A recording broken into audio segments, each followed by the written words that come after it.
Oh, right. I suppose I better get this done then. Yeah, here we go again. Ready, guys? Hello, folks. Cool. It is 7:30 on a Thursday. Mel is in the studio. And to be truthful, I'm a little bit hungry. Yeah, I've been running around doing all the Adepticon and Beasts of War stuff. And so I'm having a cheeky pot noodle as we start. Now, I'm normally a lonesome bugger in this studio, but not tonight, because tonight I've got... Come on over, Fred. Yeah, I've got Fred in. Hi there. Yeah, now obviously my studio is quite small, so obviously invite a guest in so it makes it a bit more cramped. So we might as well do it properly. Come on over, Jace. Yeah, we're having a bit of a party. Hiya, folks. Hiya, guys. Long time no see. This wasn't planned at all. Jace messages me yesterday and goes, "Oh, you in the studio? I can come down." I say, "Yeah, come down for the live show." I'm getting a brew. Fred's downstairs. I'm like, "Come on up for the live show." So we're having a party, guys. Oh, right. If everyone's wondering, I'm not on tandoori chicken. I'm on chicken and mushroom. Now, tonight's plan is I want to do some roads, but I need to get some snapping in me first. Everyone's shouting. We've got lots of people watching. A few weeks ago, before we exile Mal to the colonies. Calm down. I'll be coming back. We've just been talking about Chicago and how cold it is there at the minute. -5, we reckon, don't we? At the high. That's the high. That's the daytime high, yes. That's the good bit. That's when you're in the pizza parlour, standing next to the oven. I don't do well in cold. But I haven't got the build for it. They have a saying in Chicago, A Mal. party with one pot noodle. This is my pot noodle. Hey, Boris. They have a saying in Chicago, if you don't like the weather in Chicago, wait 5 minutes. Really? Yeah. It changes like that. Yeah, because it changes just like that, yeah. True. I'm going to freeze. You could find that it's like -5 in the morning and like 70 degrees Fahrenheit in the afternoon. I've experienced that. Really? Yeah. People in shorts and t-shirts in the morning, and then a blizzard in the afternoon. Yeah, it's called an Alberta Klepper. It just comes from nowhere. It's like Stoke most of the time, that isn't it? You walk around before we had the warm spell. You got people walking down the road in a vest and shorts, and like, it's -4. What are you doing? Yeah. What do they do in August? Through that Stoke. Good old monkey dust. Well, all I do in August is the vest comes off and it gets tucked into the shorts. True Stoke lads. True Stoke lads. Yes. So, right. It's been an absolutely manic week for us. What do you call it? I mean, Fred's been in the studio doing a bit of painting. I can't show you what he's painted, but it does look good, doesn't it? Oh, it's beautiful. Yeah. So we've got some ocean colours coming towards you. If you're on Patreon, that video's on Patreon now. It ended up 1 hour and 20 minutes. Oh, good. By the time I managed to cut it down. Yeah. Cut out all the bits with you in it then and just left all the Fred. Mate, I'll tell you what. The problem, with editing Fred stuff is what do you cut out? Yeah. We did 2 hours, lots of didn't we? nuggets. Well, we did 2 hours and we didn't stop talking for 2 That was hours. jam-packed 2 hours, yeah. You know what I mean? And it's like, you know what I mean? What do you cut out? And so you have to literally pick out what isn't interesting. I mean, the amount of information, not just on the It's not topic. necessarily what isn't interesting, but what's not pertinent to what we're talking about. Exactly. You know what I mean? Most things that come out of Airtime. Fred's mouth are interesting. Yeah. There you are. Very much so. So yeah, what you call it? So that video is on Patreon now. The Burma build video is on Patreon now. You should have videos every Tuesday and Saturday moving forward. Next Thursday, there's not a live show. I'll put a video up for you. The reason there's not a live show is I'm at Island at Beasts of War recording ready for the book Kickstarter. Okay, so I won't be here. Yeah, so no live show next Thursday, but I'll put a video up for you and a little reminder so you know that. Don't be hanging around. From Chicago, earlier this month we went -23 to 27 overnight. 50-degree swing. Yeah, wow. Fair enough. Yeah, I'll keep you lively. Yeah. How the hell am I going to do a Kickstarter if I'm dead? I need that bobble hat. Mel, Chicago is famous for changing the flow of its river. Will you do a terrain piece that has a reversible river in it? That's topical. Interesting, yeah. Does it? Yeah. Does it change? Does Yeah, apparently. Was so, it yes. tidal or something? Or how does that work? I think they did it on purpose. Yeah. I think they actually changed the river's I don't think direction it's on purpose. just tidal, is it? I No, think it's. no, it isn't. No. What, it's man-made? It's some sort of man-made sort Yeah, of functionality? yeah. Can't remember exactly how it works. I'll have to find out about Yeah, that. 'cause it's that- interesting. Not just that, that's very much changing of the wake. You know, you get that down at the Severn Estuary. Yes, yeah. Yeah, and the waves you get, and the Yeah, you know, the Thames quite barrier. quite Well, that's the yeah, whole point yeah. of it, isn't it? But there's similar principle. And they always dye the river green on St Patrick's Day every year, so it says that colour. Yeah. Really? Yeah. Yeah, they do. Yeah, On the St Patrick's Day parade. yeah. Oh, Cat's in. Hello, darling. Hi, Yes. Cat. And that is the perfect lead to becoming a patron. Get early access to the vids for as little as $1. Yeah, that's true. Yeah, if you want early access to the vids. And listen, very quick one. If you normally you have to wait until you've actually paid your patron at the end of the month till you get early access. But if you jump on now, yeah, you'll be a paid up patron tomorrow, yeah, and you'll be able to watch the vids tomorrow if you jump on now this evening. I think you can get access in some way, but I need to work that out. Yeah, it's well worth it. Yeah, it certainly is. There's more yeah. coming on Patreon, isn't there? There's a lot more coming on Patreon. There's a lot more. Things have been very busy, and Mel has been a very, very busy boy. Yeah, the jungle terrain is looking beautiful. Brilliant. Yeah, Jay saw it. Yeah. You did you see it? You haven't seen after I did the blending. Yeah, let me. No. Yeah, it's I don't want to show these lot because it'll spoil it. Yeah, but Spoiler alert. yeah.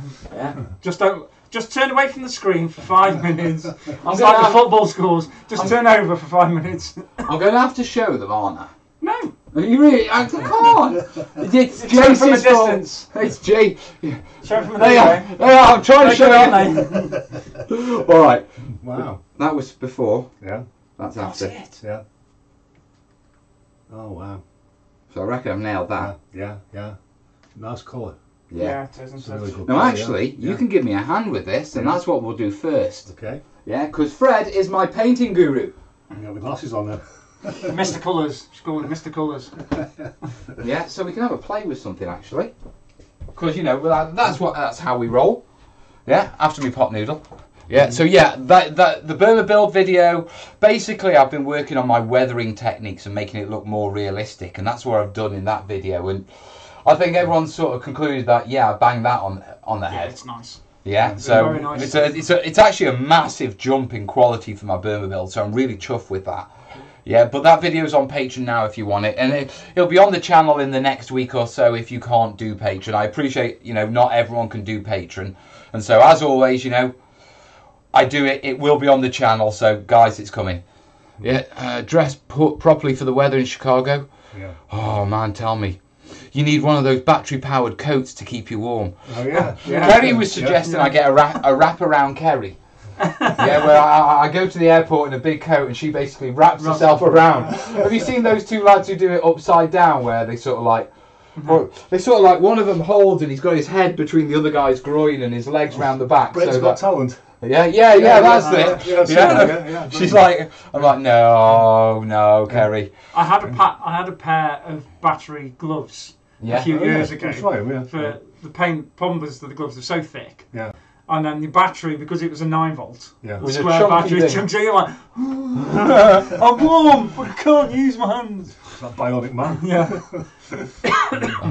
Speaking of temperatures, I remember living in Estonia. Calm down. And looking out in the morning and it was minus 37. I mean, isn't it something like minus 40 something is absolute zero?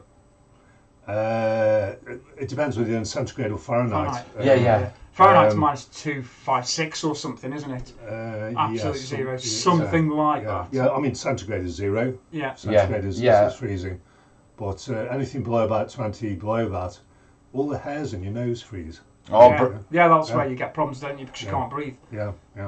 no taking a quick pee outside then. No. Layers so you can take a bit off as you walk into a shop or hotel. Yeah. I imagine the vast majority of my time, other than my jolly to the local firehouse that cat keeps telling me I shouldn't do, it's going to be, it's going to be indoors, so I should be. Minus 273 is absolute zero. Yeah, there we go. See, that's it, yeah. Something.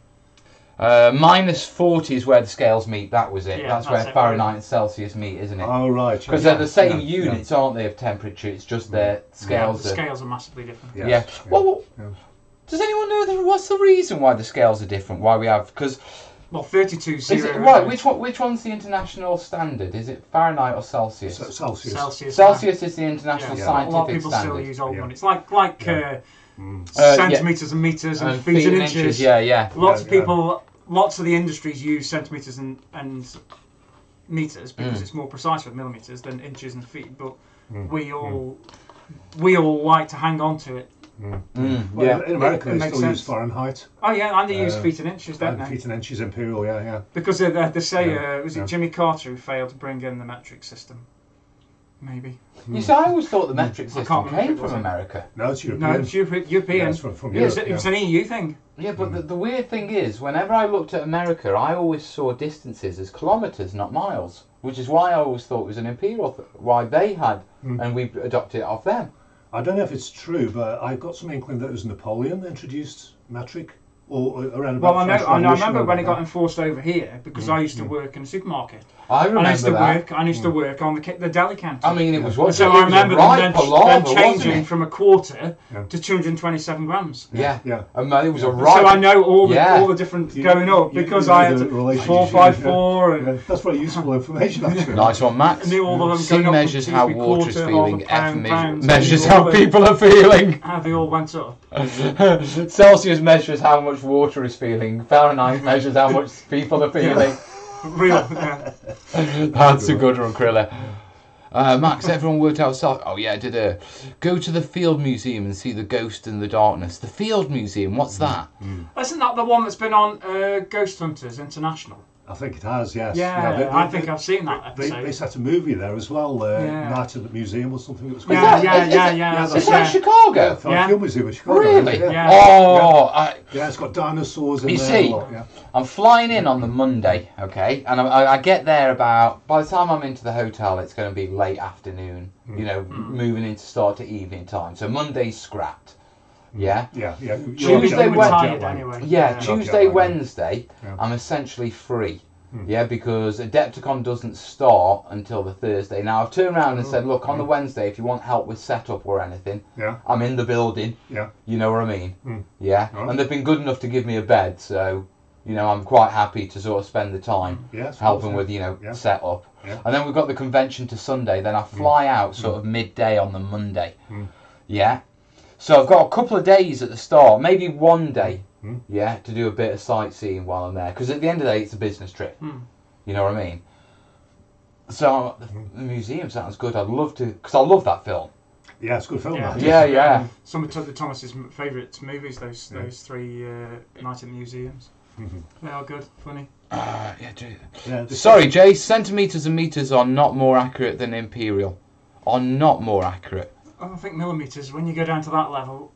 Actually, no. If you think about imperial, you can bit- go down a lot thinner than millimeters, but at the same Yeah. time, I think the But fact that's of the matter just is, our working standard. You just it feels more accurate. It's well, the thing is, because but let's be honest. Yeah, imperial is base 10. Yeah. It's on the 10 basis, it's easier to Where get there's understand. Yeah, definitely. sorry, metric is on base 10. It's Imperial is base Imperial, 12. yes. Yeah. So We 12 work and in 20, 12s. 12 and 20, yeah. Yeah. So, it's a lot easier to do multiplications and... Well, it's not easy to say I've got Mathematics 1 and, centimetre than it is Right. 1/18. Mouton created or whatever a French. of an inch. A Frenchman created the metric system in the late 1600s, and it was standardised in the late 1700s. Yeah, I thought about the French Revolution. Yeah, Napoleon. Hey, if it was a Frenchman, then I'll adopt this. We'll standardise it. Actually, wasn't Napoleon sort of like the new Roman Empire almost? Yeah. So- everything, the names of the days of the week. Yeah, and so- everything. so it was the I mean, emperor, wasn't he? He So wanted to be emperor. and our imperial system actually comes from Rome, doesn't it? Because it was their measuring system. Yes. So that actually fits with Napoleon changing. We're not Roman. We're the new Roman Empire. New Romans, new weights, new measurements, new dates. Yeah, new days of the week, new months. It was actually quite a lot with the revolution, wasn't it? Change from the old, change to the new with the French Revolution. Yes. So hey, how many thousandths of an inch? Oh, calm down. Listen, let's not have an argument between the metric fans and the what you call it. I've always used metric when I'm drawing out my pictures. I always use metric. Do you know what? Yeah, I use both. Yeah, I use metric when I'm doing finer stuff and smaller stuff. I'll use metric because it's just easier to deal with. Yeah, but because it's just like you're working in tens and hundreds. I will use both at the same time. Ooh. Yeah. Now get this. Okay, let me explain this for you. We build our scenery in our buildings, and when we build them, we use inches. I for 28 mil. Pretty typical 40k, say 2.5 inch to 3 inches per floor. Well, all your measurements in like 40k your doors are in inches. All the doors are 1 inch. But foam board is 5 mil.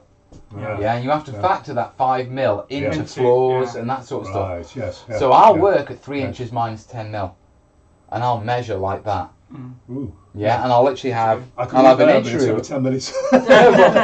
Because I'm doing it and because I'm building logical structures. Yeah. Foam board isn't sold in in Imperial, so I can't say it's 3 inches less 2/8. Well, no building products are. Yeah, exactly. So I have to work in Imperial for thickness and that sort of stuff. I have to use both of them at the same time. Which can get rather bizarre, especially when you see the measurements. But in the UK we are kind of like multi kind of like. Yeah, we do. We'll switch. I mean, let's be honest. Measurement version of bilingual. Well, we are. Okay, for example, lots of people like talking about kilos of certain things and weights of things. Or litres, like milk. We don't talk of how many pints of milk anymore, even though we know that it's a 4-pint milk bottle. It's a litre of milk. It's 2 litres of milk. But then everybody's height is not in centimetres. And you tell me your weight, it's in pounds. And then I wouldn't even know what my weight is in kilograms. They'll tell you the hospitals do it in kilos. Yeah, they have to though. The hospitals standardisation. We all refer to ourselves. When you go to like, do you know why the hospitals they all do it in stones and pounds. It's for efficiency in giving drugs. A lot of drugs are given based on your weight. On your body weight, And if they have to work out stone and ounces, to work out, it's easier to go off, kilograms multiplied by You're 100 kilos rather than 15 stone, 8 pounds and 4 ounces. Okay, spend a day at the museum campus in Chicago, Field Museum or the Planetarium Art Institute right down the street. Schumburg is about an hour from them. Well worth it. The idea that something in a city is an hour away scares me. I know when I saw your video about talking about 20 bloody miles. How big just from the airport is. It's a very efficient road system in Chicago, though. It's you don't get that many traffic jams. It better be, because I may be walking. New York is constantly walking. At that temperature, I better walk bloody quick. I'm originally from Canada, and in construction we use Imperial, but we are a metric using country. It's very similar here. We use metric in construction, but we're Imperial using We use it all over the place, mixed up all the time. Miles per hour. No worries, Bill. Right. We work in gallons, but we have to be forced to work in litres now. But we still use miles per gallon. Ben, say that comment again, but without that word, mate. We fill up in litres, but we still, economy is done by miles per gallon. We still measure hands in horses. Fred, what? Say. Mate, I'm not going to work that. I could work that out right now, but I need a pen, a piece of paper, and a sit down. Car power. It's horsepower. Horsepower. That's convenience, not accuracy. True, that is. Not cubic capacity. Does it terrify anyone else that Mel might drive when he is here? No, I'm not driving. No. Not happening, not driving in America. They've had a vote on it. There was a big vote in Congress. They banned me from driving. And that's why Trump's had to come back early, because he's had to make his vote to say, train shooter, no driving. No, I'm driving. I'm hiring a car in Ireland. That's going to be an adventure. If he hired a car, they'd build a wall around him. Ben's saying that's why they messed up the Hubble telescope, mixed up metric and imperial measurements. Is that true? Is that why the mirrors were off a line? Because it could have. I mean, of all the faux pas to make, wouldn't surprise me. Can you imagine the meeting in NASA? Right, how many billion did we spend on this? And because how many countries were involved in its creation? It was European Space Agency was lots involved. Of Brits, lots of cosmonauty. Oh, come on, I drove in Ireland. All right, Jess. I'll be fine driving in Ireland. Ireland's all right, because it's the same as over here. They drive on the right side of the road. Although, apart from, is it Malta drives on? Yeah, Malta drives on the other. Same. There's quite a few countries. Yeah. Yeah, I think Japan drives on the same side as we. Gibraltar. Yeah, Gibraltar. Gibbs. Yeah. Isn't parts of America, I don't know. or used to be, wasn't New England I originally? don't know about Somewhere in don't. America was. Somewhere in America. that. One thing you never Because get somewhere in from America's America got is loads of roundabouts. Somewhere in America has. I I think was it's going New to say, England. most places in England. If somebody's most places in New America England- don't have I think it's New England, possibly. There's somewhere Did in you know America there that's got was one? loads of roundabouts, and I think it's because they originally started on the left-hand side of the road. Did you know that roundabouts? But yeah, they're all right-hand. we always now, I put think. them down as a European invention. Yeah. No, Yeah. they weren't. They were. Yeah, they were American. Yeah. Oh, is Like, that right? they're Yeah, American. the That's why I'm Americans- thinking New England. That's why I'm sure it was Yeah. something to do with New England. I've seen somewhere something. Yeah. Have you got your visa yet? Yes, my ESTA, is it? I'll tell you what, that came through really quickly. I applied for it in 5 minutes. I got approved. Oh, very good. Yeah, I mean, literally, that was because I mean they say 72 hours minimum, and I thought, right, I've got a month. Yeah, and it's like, yeah, tick all the boxes, and literally it was 5 minutes and it was approved. So yeah, that's printed out, that's all done. Basically, I mean, I'll be honest with you, I had a little bit of a wobbler earlier when I was in here with Jace because I've got a lot on this month, a lot more than I normally have, and you guys know that sometimes I don't do brilliantly with that sort of stuff, and it was like going through Beasts of War, going over to Ireland, the Kickstarter prep and everything like that, and I had to literally have to sit down, and that's one of the reasons I was nailing a pot noodle, getting my energy levels back up, and I'm feeling fine now, but there's a lot going on. But Beasts of War, it's all sorted. I have a hell of a bed and breakfast. Yeah, I am staying in the Fantastic. quaintest, cutest, in the most chintziest place. Yeah. I'm basically You live in an old lady's house. yeah, I've got the spare room in an old lady's house. Yeah? Almost. But she's got like 500 ratings on Airbnb and they're all 5-star. Ooh. And it comes with an Irish breakfast. Yeah, I was going to say she'll feed you up now. Oh, yeah. So, I mean, It'll be a case of. so I don't need a food budget for Ireland. case One of of those in the Father morning. Would you like a cup of tea? You want tea? Don't do the accent. That's what You she get in did. trouble in Ireland if you do the accent. No, that's what she was like, Father Ted. Yeah, for roundabouts, go to Come Milton Keynes. Very true. Home of roundabouts. I don't know. We all drive on the correct side of the road. Calm down, Cat. No, I think you're fine, Kat. The reason that you're driving on the wrong side of the road and you've had to change all your steering wheels because you're on the wrong side of the road. Actually, didn't they invent the car? Pretty much, yeah. Yeah, Well- so we can't really. Your argument has just fallen flat on it. Yes. Inventing the car yes. is one thing, but then inventing how to drive it's a completely Yeah, different but I thing. mean, when they invented the car, they will have chosen which side the steering wheel goes on. They haven't and we got a clue. Do you know what? Just going In slightly fact, opposite. early cars didn't have steering wheels. That's true, they had a rudder. They had a They had a lever. rudder. They had a lever. Yeah, it was like a They rudder didn't thing, have yeah. steering Yeah, wheels. that's true. And it was in the centre. Actually, they didn't have any roads either originally. The Actually, road system they used was- to have people walk in front of them with a flag because it was Yeah. considered dangerous, Man with wasn't a it? flag, yeah, 'cause I mean, of walking, that's yeah. high speed when your butler's got to They walk could in get front of you. 13, 14 miles an hour. But come on, your butler trying to... Don't put it in second! Now, just a little story for you about the left and the right-hand side. Now, obviously, we drive on... Right. Go on. Which side do we drive on? Yeah, let's go. This is why he's not allowed to drive in America. We drive on the Right. left. We drive on the left-hand side of the road, you fool. Left. Yeah, we drive on the left-hand side. And so steering wheel's on the right. Our steering wheel's on the Steering right. wheel's So on the yeah, centre of the road. this is why I shouldn't drive in America. Shouldn't drive Do you know everybody what? in America. Do you know what? You know Swinnerton Army Base? Yeah. Yeah, it's actually geared up. It's an old munitions factory from World War II. yes, so it's got Swinnerton's loads munitions, of yeah. loads of roads through it, and it's actually set up as a continental driving course. Oh, So yeah. when you drive on Swinnerton, you have to drive on the opposite side, Oh, yeah. and in different areas of the base. Yeah, they use different road markings and different signs depending on the European country Oh, right, to yes, familiarise yeah. yourself with Yeah. what the road, what you can, like Yeah. we have like solid lines. You don't overtake on solid lines. Yeah, Right. you've got to Yeah. wait for broken lines. Yeah. Yeah, other countries have things like that, so they Sure, teach yeah, it there. yeah. So I did the watch. I actually did the course to drive before I went to Germany. Yeah. So I can actually drive on the other side of the road. I am trained.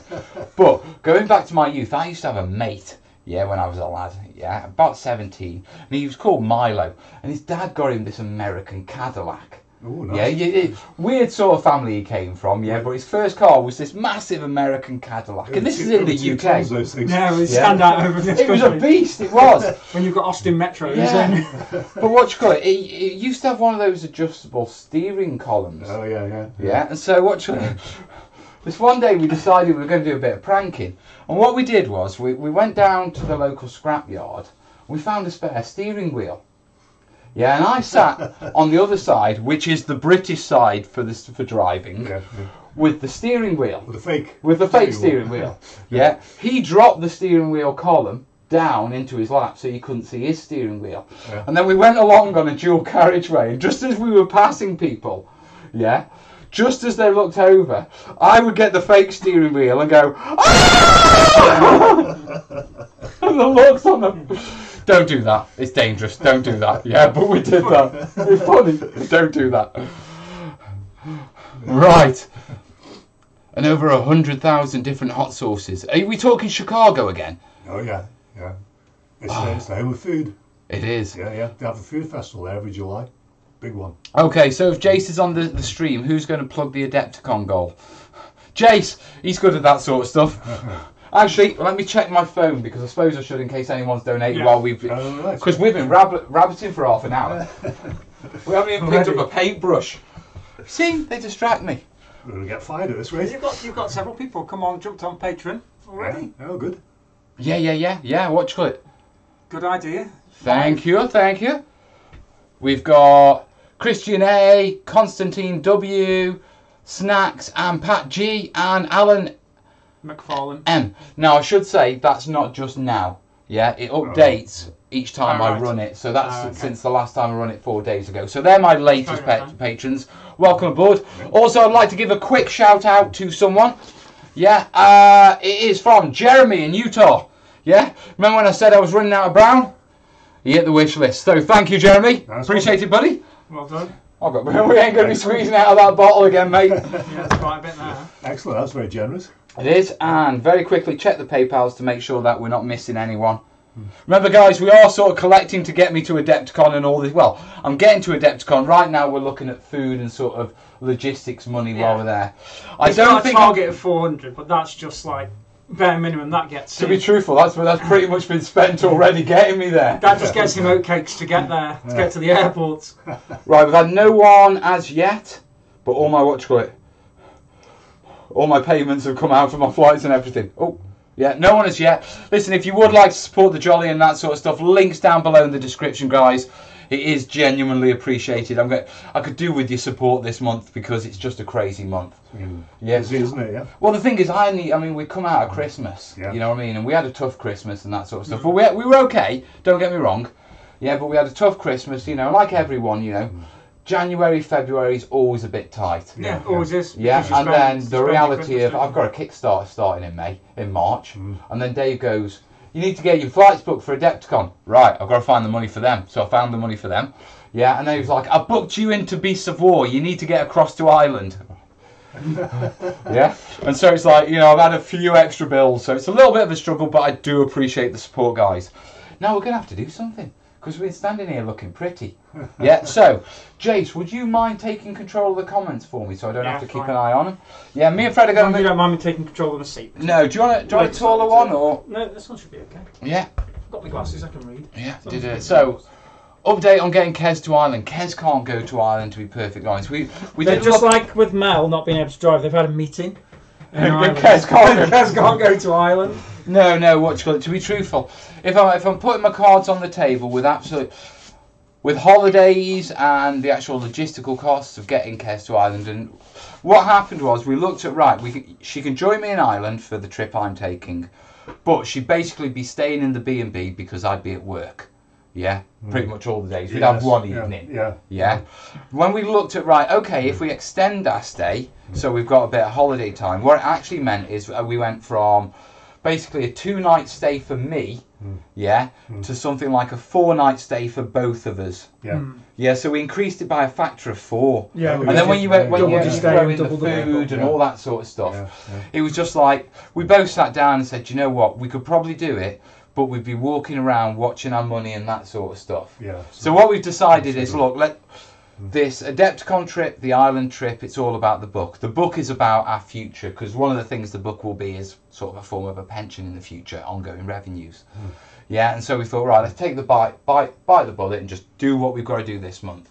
Yeah, and then next month when we've done everything, yeah, we're going to go away for a weekend and just have a proper, you know what I mean? Pop holiday, yeah. Not always better to do not that. right. I'll see you later because I've got to go work, or come back and like I'm knackered. Yeah, you know what I mean. I can't be with you on this. I go enjoy yourself today. Yeah, I don't want that. So she's going, and I plan on taking her, but she won't be coming with me this trip because, like I say, sorting holidays, sorting all this sorting someone to have the kids because we're both away. You know, it's quite a lot of pressure on my mum as well. So we're figuring it. Right, okay, Fred. Right. Let's mess with some paints, Fredicus. Let's have a look. See what we got. Right. Itching to get into some colour. Yeah, I am. I get drunk on colour. I know you do. Just as well you're a painter, really, isn't it? Yeah, it is, yeah. Right, let's throw that down. Okay, so...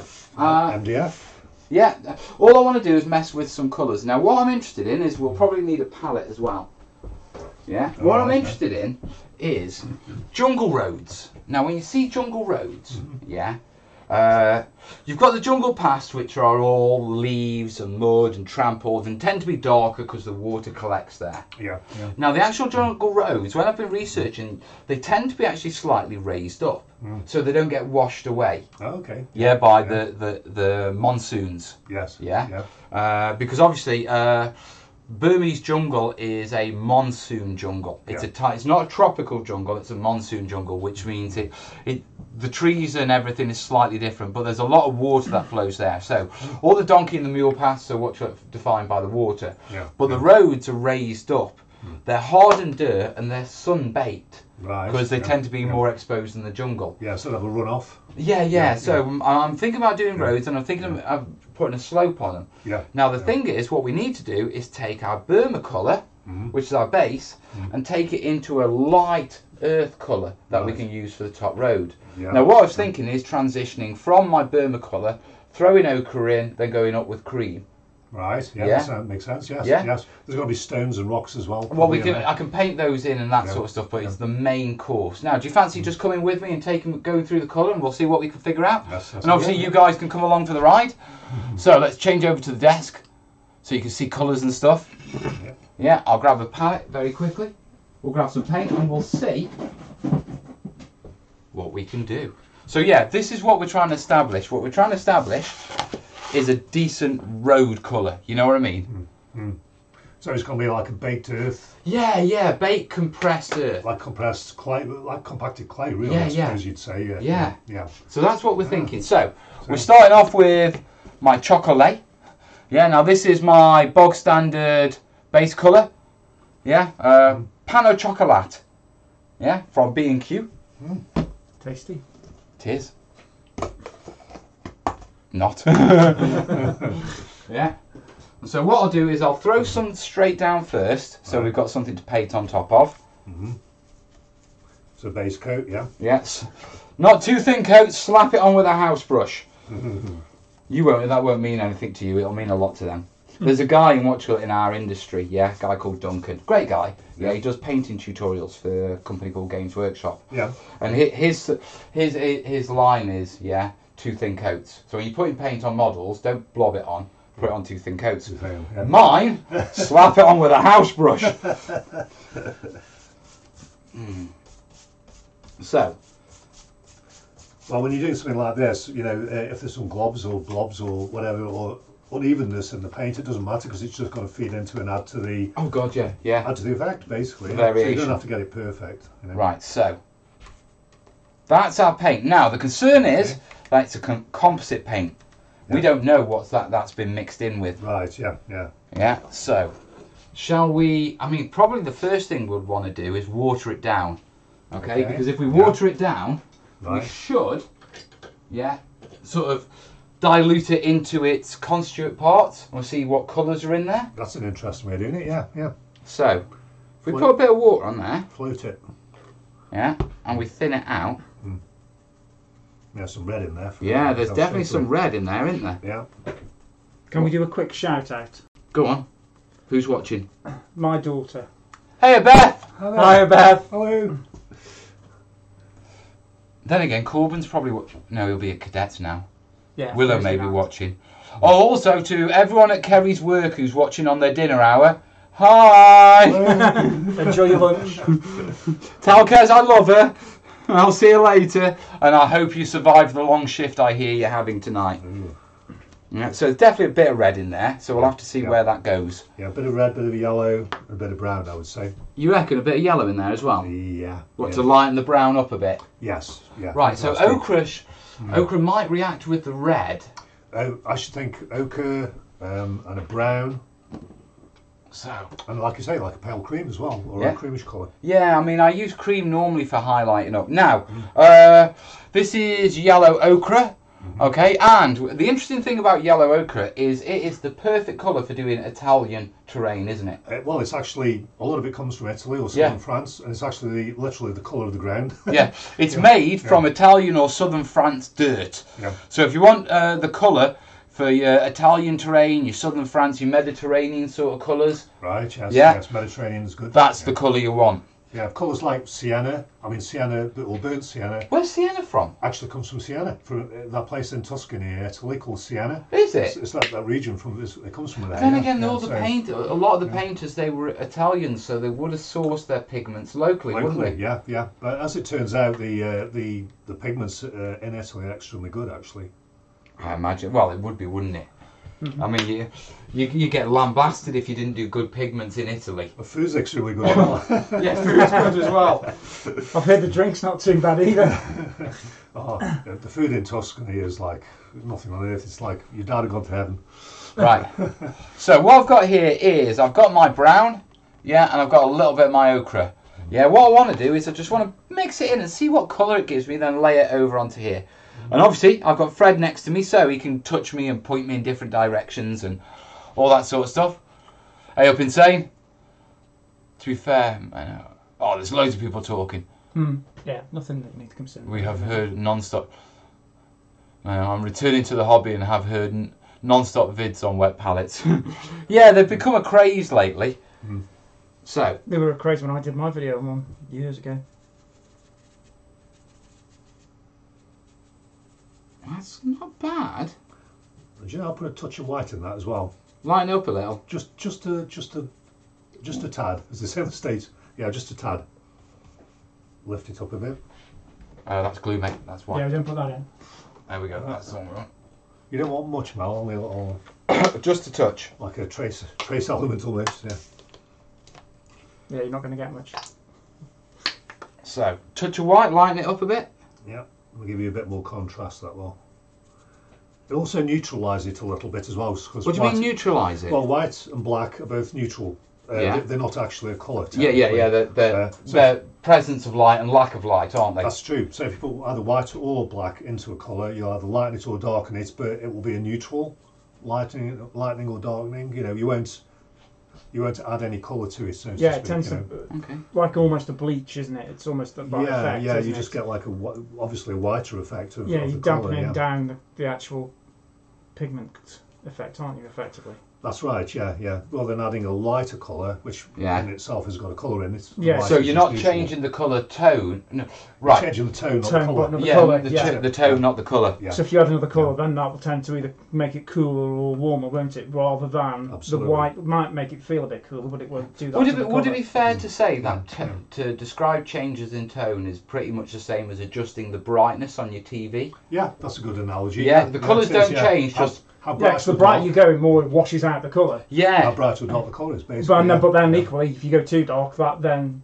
desaturates the colour again. So what we're talking about right now is basically changing the essential brightness of the colour without actually changing the colour. Yeah. And what Fred's talking about is use black and white, because that way you're not actually adding any new colour into it and dragging it round somewhere on the colour wheel into a different sort of, what do they call the streaks?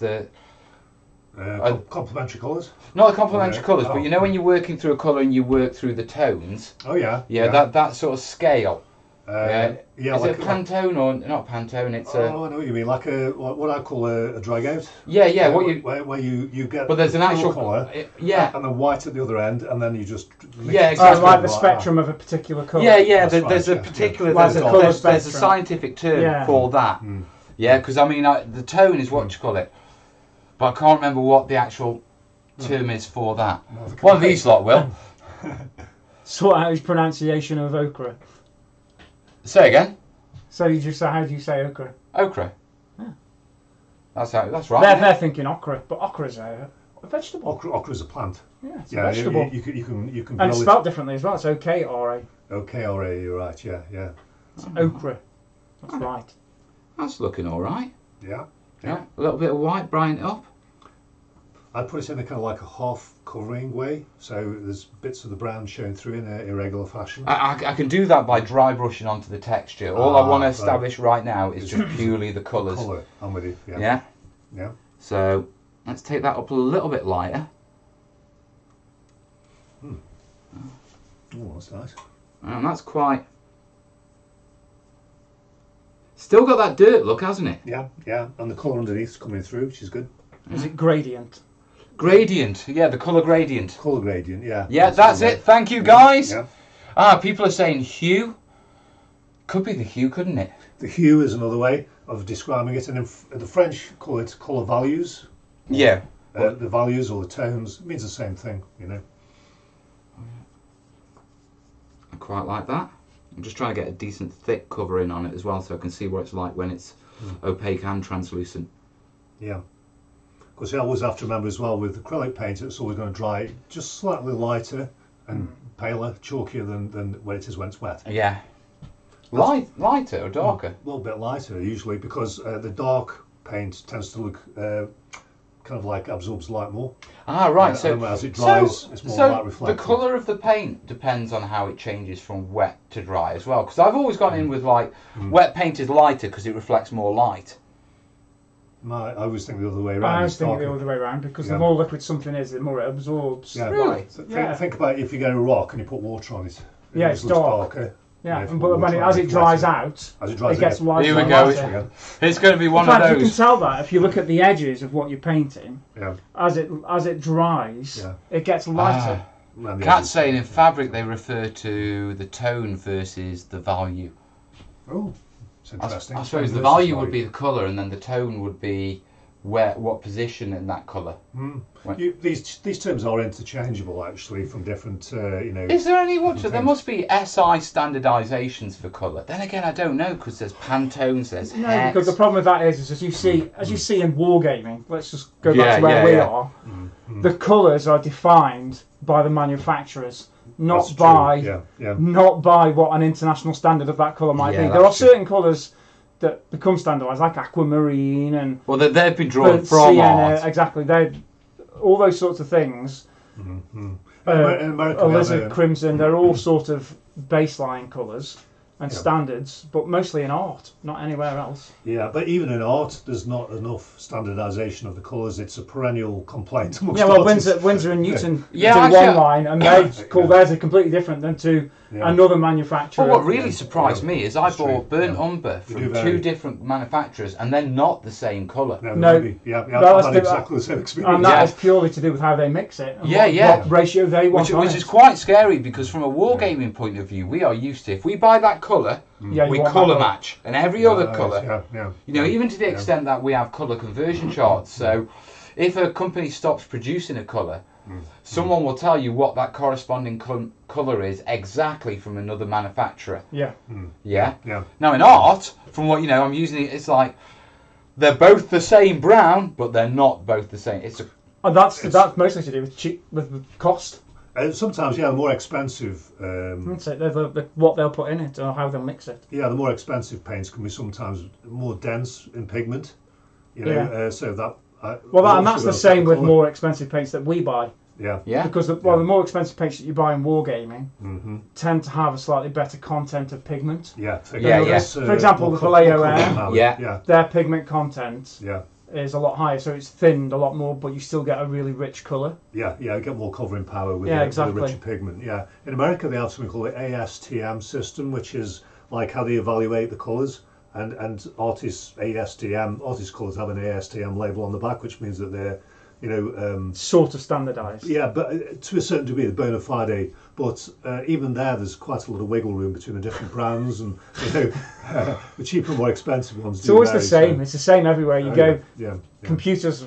So my history is from computers. I remember when USB first came out, and it was going to be the industry standard. Yeah. There was never going to be a change from it, and there was just going to be this one connector for this other connector, and that was what USB was going to be. Yeah. Now mobile phone companies got involved. There's two. There's USB standard 3. There's USB standard 4. There is mobile phone USB, which has completely changed the game.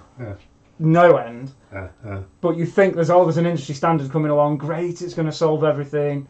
No. Do you think that, what do you call it? We're going a little bit too pale. That would depend on the conditions. Obviously, if it was dry. Yeah, if it was the dry season. And sometimes, in the heat of the summer, you'd probably get something quite close to that, like a baked clay colour. We're okay though with this brown, the ochre, and the white. There's no other colours we need to drag. They're all right, aren't they? Yeah, those look nice. To me. Yeah, they're good to me. Yeah, they're good variation on the base colour. Yeah. Hey, don't drop that. That's all right. Got not on me. I don't want to. So, yeah, those are our colour swashes for our roads. And I'm quite happy. They've actually turned. That was a lot easier than I was expecting to be. That's looking nice. Yeah, obviously they're not solid, but I'll put them through an airbrush and that sort of stuff. Quality control fail too. What? Eh? More follicles than 3. Oh, calm down, Jimmy. Chroma is the intensity of a hue compared to grayscale. Chroma. Yeah, that's another term. That's actually how intense the colour is. What with regards to it? What we're just talking about, the richness, how pigmented it is. The chroma is how much pigment there is in relation to medium. Really? Yeah. Is that what the chroma relates to? That's my understanding of it. Yes. Okay. Yes. If anyone's got a different understanding, let's see it in the comments. They are interchangeable terms. Pantone matching system is a proprietary colour space. See, I use Pantones. Yeah. Yeah, Pantones are used in the paint industry. Yeah. Interior design. And interior because that's where they want colour matching. Yeah. And exactly the right colour. Yeah. That's where you take your cushion along. I want this colour for my walls. Right, we'll match it. Here you go. Well, you see, the plan is I'm going to mix up some colours and I'm going to take the board to B&Q and get them to give us a couple of test pots in those colours. Oh, that's interesting. Yeah, so I don't have to mix on the fly. Yeah. Yeah, so I can just grab that, layer it on, I'm fine. I mean, they will be composite colours, so there might be a little iffiness about them, but it'll be a lot easier than me sitting down and manually mixing up every single time. Yeah, you'll have the thing right there and ready. Yeah. And also, if you want to do, don't forget, nice bit of texture on a pathway. You can put these colours on here, like with a Hake brush. Yeah, just stipple them on. Yeah, you could just stipple them on so the brown underneath comes through and you get like this coming through in a half covering way. Have I got those road pieces in there? The trick to that is to get the pigment on the end of the brush and keep it fairly dry so it just dabs on and it doesn't get smoothed around or anything, goes on in little dabs. Yeah, that's pretty much how we stipple terrain. Yes. Yeah, very, very useful. Try not to have too wet a paint. Right, keep In it fact, dry. what we tend to do is, like when we dry brush, we'll take most of the paint off on a tissue. Yeah, scrub it on something. And first then, of all, so there's just a little bit left on there. And then you can if you ever wondered what happens to the pieces of terrain after, they've been built, they go in the box of doom. No. Let me just switch the face. Yeah, now this is the box of doom. This is literally log bunker tube. That's amazing. That is. Oh, that's got some red on it, but that's our dry brushing over, what do you call it? I think that's over sandpaper, that one. Yeah. Yeah, you glued some sandpaper. Yeah, I did. Some PVC, didn't you? That looks really well, doesn't it? For like a Tom Macadam or something. Yeah. Yeah. There you are. Yeah. That's cobblestone. Yeah. That's wallpaper. Yeah. Very clever. Very clever. That's cobblestone I made. Yeah. That's the roller, clay. isn't it? That's hair drying clay and a rolling pin which has got textures on it. Oh really? Yeah, and you roll it through the clay and it creates that texture. Wow. Yeah. Nice one. Turn it over. There's the pattern for the different one I rolled over it. Yeah. But that. Yeah, you get that in Europe sometimes. The cobblestones, they put them in like in patterns. circles. Yeah.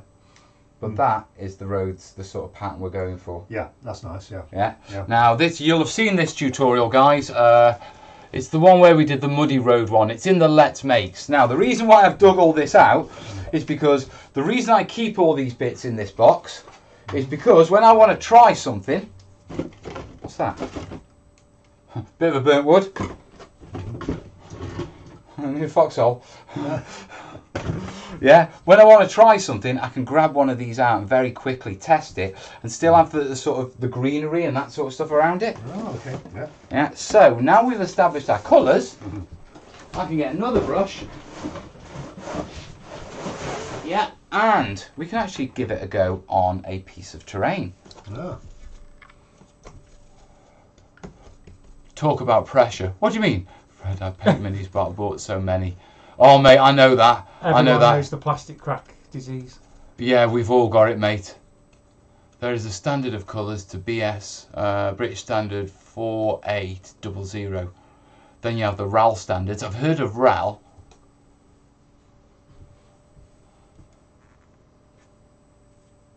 But no, the plastic crack collection is something we all know very well. So we start off and we'll go with, we've already lightened that up a bit, so mix that in there, get a bit of that on. Fred went a little bit of white in there, just to brine it up a bit.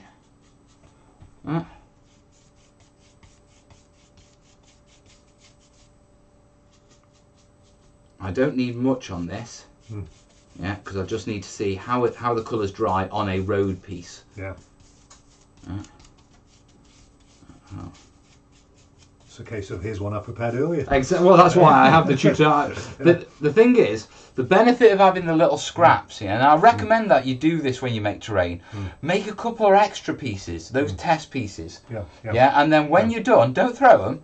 Save them, and then when you want to try something out in the future, just come along and just give it a quick repaint. Yeah. Sometimes it's good as well to have spare pieces you could do tryouts on. Yeah, exactly. What works better than something else. So in the case of this one, we've thrown our new mud colour over it, and it's coming up. And then what I'm going to do is we'll throw a little bit more white into that. In fact, I'll just grab it straight from here. Yeah. And then very quickly we'll give it a couple of streaks. And just imagine the Chindit's mule slithering around on that, can't you? Oh God.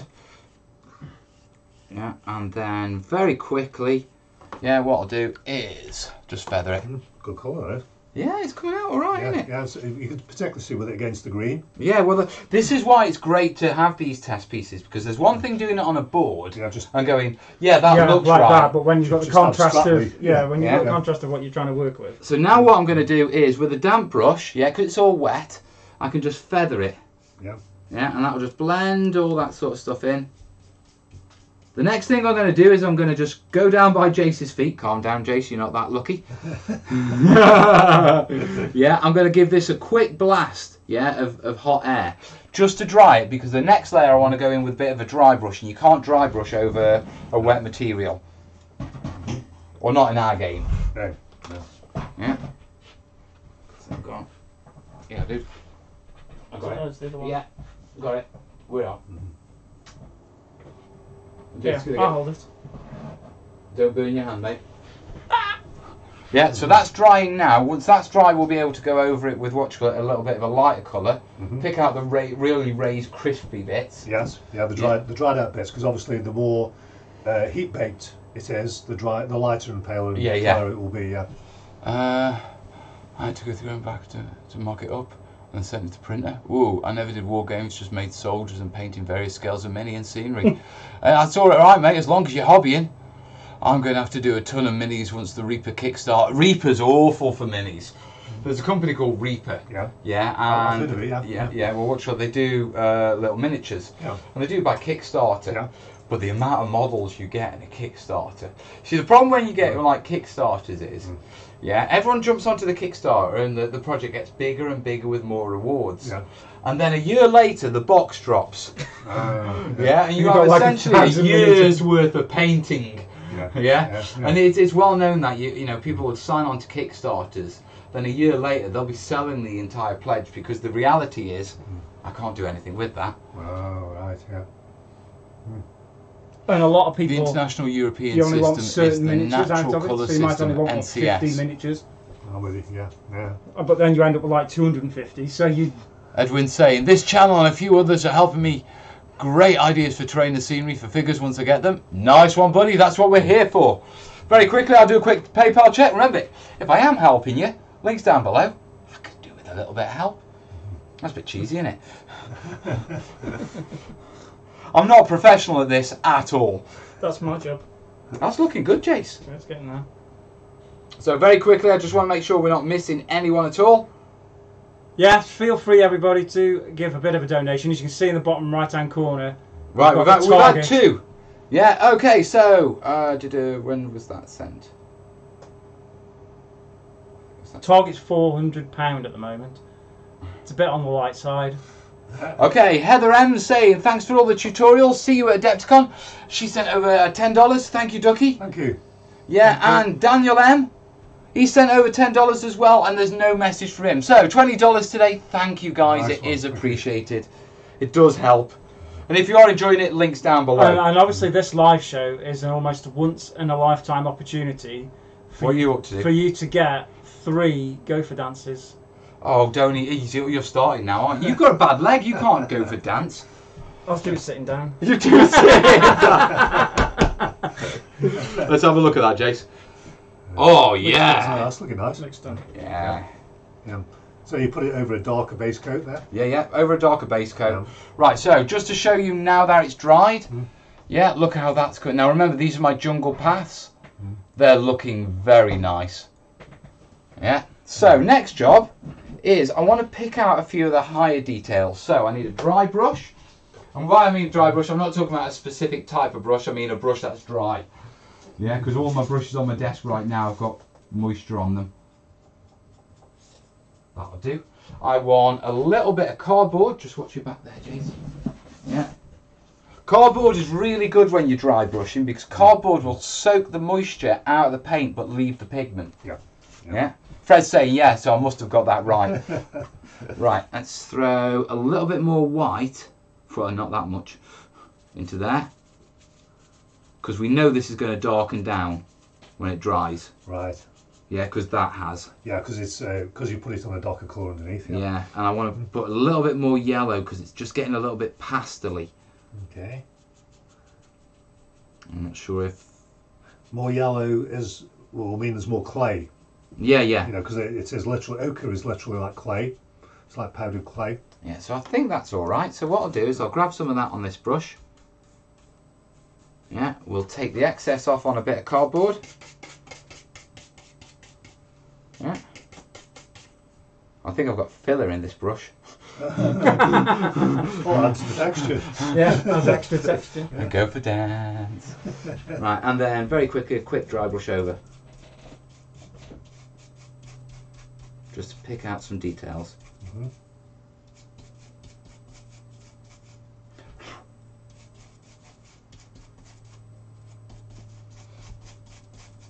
There we go.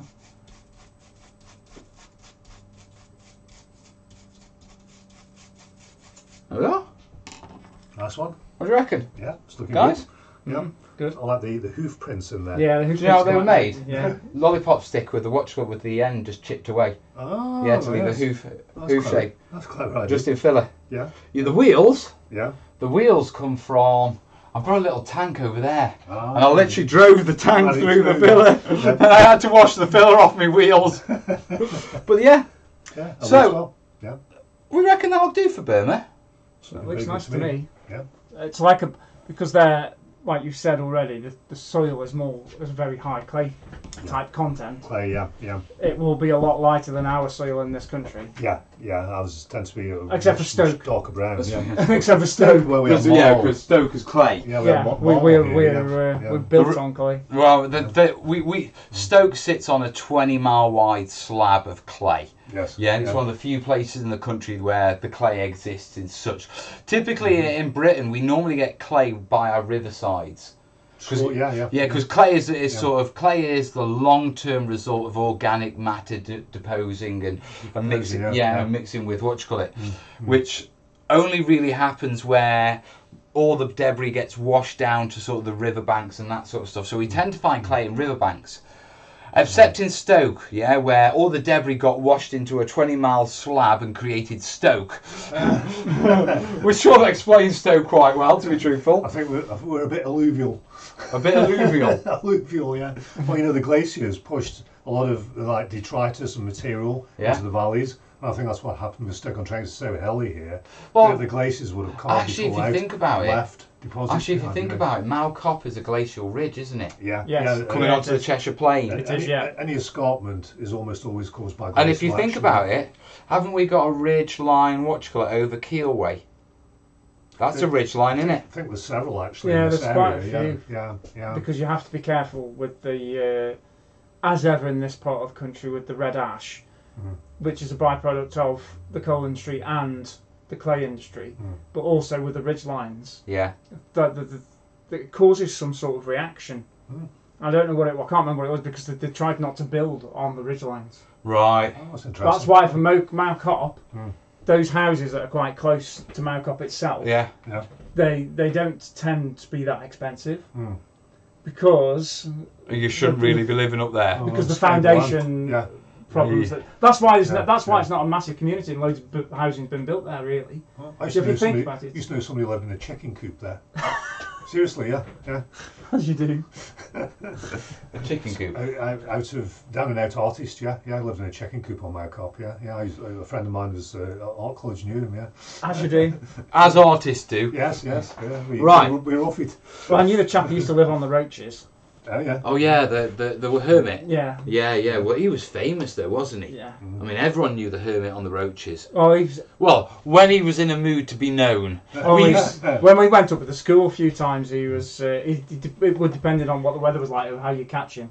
So one time he came charging through the brush at us, and loads of people scared crab. But like I was saying, we knew his mum and dad. Right. They used to live just around the corner from where my mum grew up in Etruria. Just to put this in context, the Roaches are a glacial rock feature. That's probably about 15 miles max, 10, 15. Peak District. And it's Peak District. Kerry used to work up there. And as kids growing up in Stoke, if you did outdoor activities, if it involved rock climbing, it was the Roaches. I did it with cadets. You did it with school.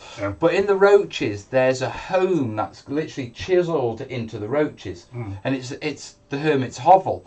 And when we were kids, the hermit actually lived there. There was a guy who lived in it. And no electricity, no gas. No water. Coal it was a cave with a door. Not far off. Well, he also had himself a brick building. He added that afterwards, though, didn't he? He'd added later on.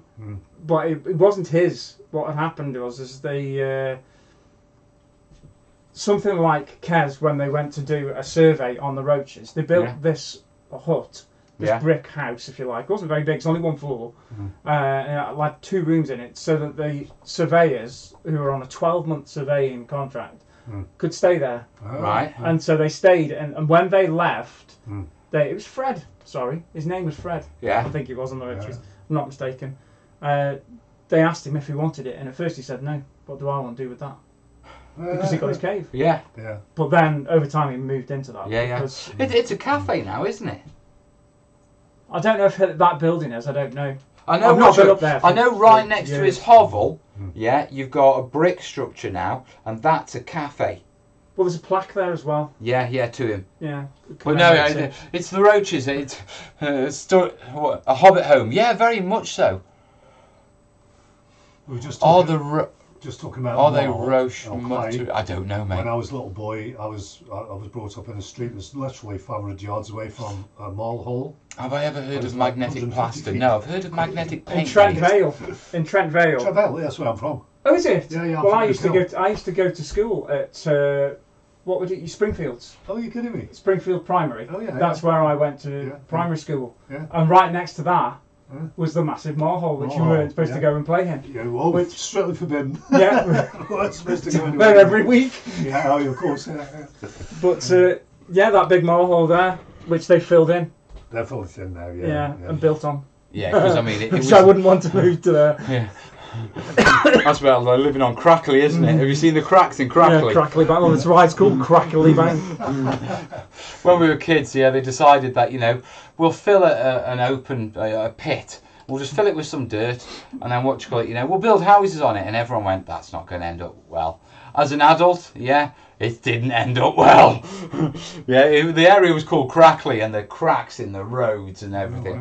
What do you reckon to that then? That's looking very nice, isn't it? Yeah, in nice comparison contrast. to the Burma stuff. Nice contrast between Yeah, the light is the bracken. yeah, you can see some parts of it being picked out Yeah. by the foliage underneath. Now remember, that's Yeah, also that's on top good. of not that. That's actually on Yeah. top of a. That's not a burnt umber. That's a raw umber base Yeah, coat. yeah, it was a greenish brown, yeah. Yeah. So I mean, Right. that's gonna. If it's going over that, I think it'll tie into that far better than just where we. Because all I did is I actually went on with the highlight colours over the base colour, didn't I? Yeah. What I should have done is put a fresh base down of Yeah. that colour. Of the redder. But even Well, so, with that. But it's still looking very nice, It actually. looks good. Yeah, it's looking very nice. So I Very have organic. nailed the colours for my roads. I'm chuffed with that. There's always going to be a little bit of leeway in something like that. You Yeah, know, between yeah, whether it's shade, dry, whether it's water, wet, Yeah, whether it's- because Yeah. certain parts of the road will be wetter, like you say. They'll be naturally shaded, or they'll just get shadows, or anything can change the colour, can't they? Yeah, Depending on absolutely, yeah. how you're doing with your trick of how you're going to do your roads. Yeah. Gotta get onto that. For movement trays, maybe? It's not bugs, rocks. Okay.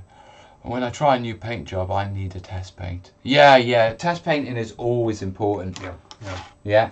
'Cause I think it comes down to the fact of, look, you know, how much effort you're putting in. Right. Yeah. You know what I mean? If you're going to be doing an entire terrain set, I mean, painting is pretty much one of the later stages. Planning is the key. It's Yeah. just like with everything in life. If you're going to plan out, put the time in to make yourself a decent terrain set, Yeah. then you have to plan first and test. Yeah, test pieces. Get the colours that you want. Yeah, because Write down the colours that you've used to get the colours you Yeah. want, and go from there. Yeah. It's always good to have a plan as well. Yeah, You know, to that's start it. off with a a target. Yeah. Well, you see, I'm saying it's always good, but the truth is, most of you know I just bloody wing it.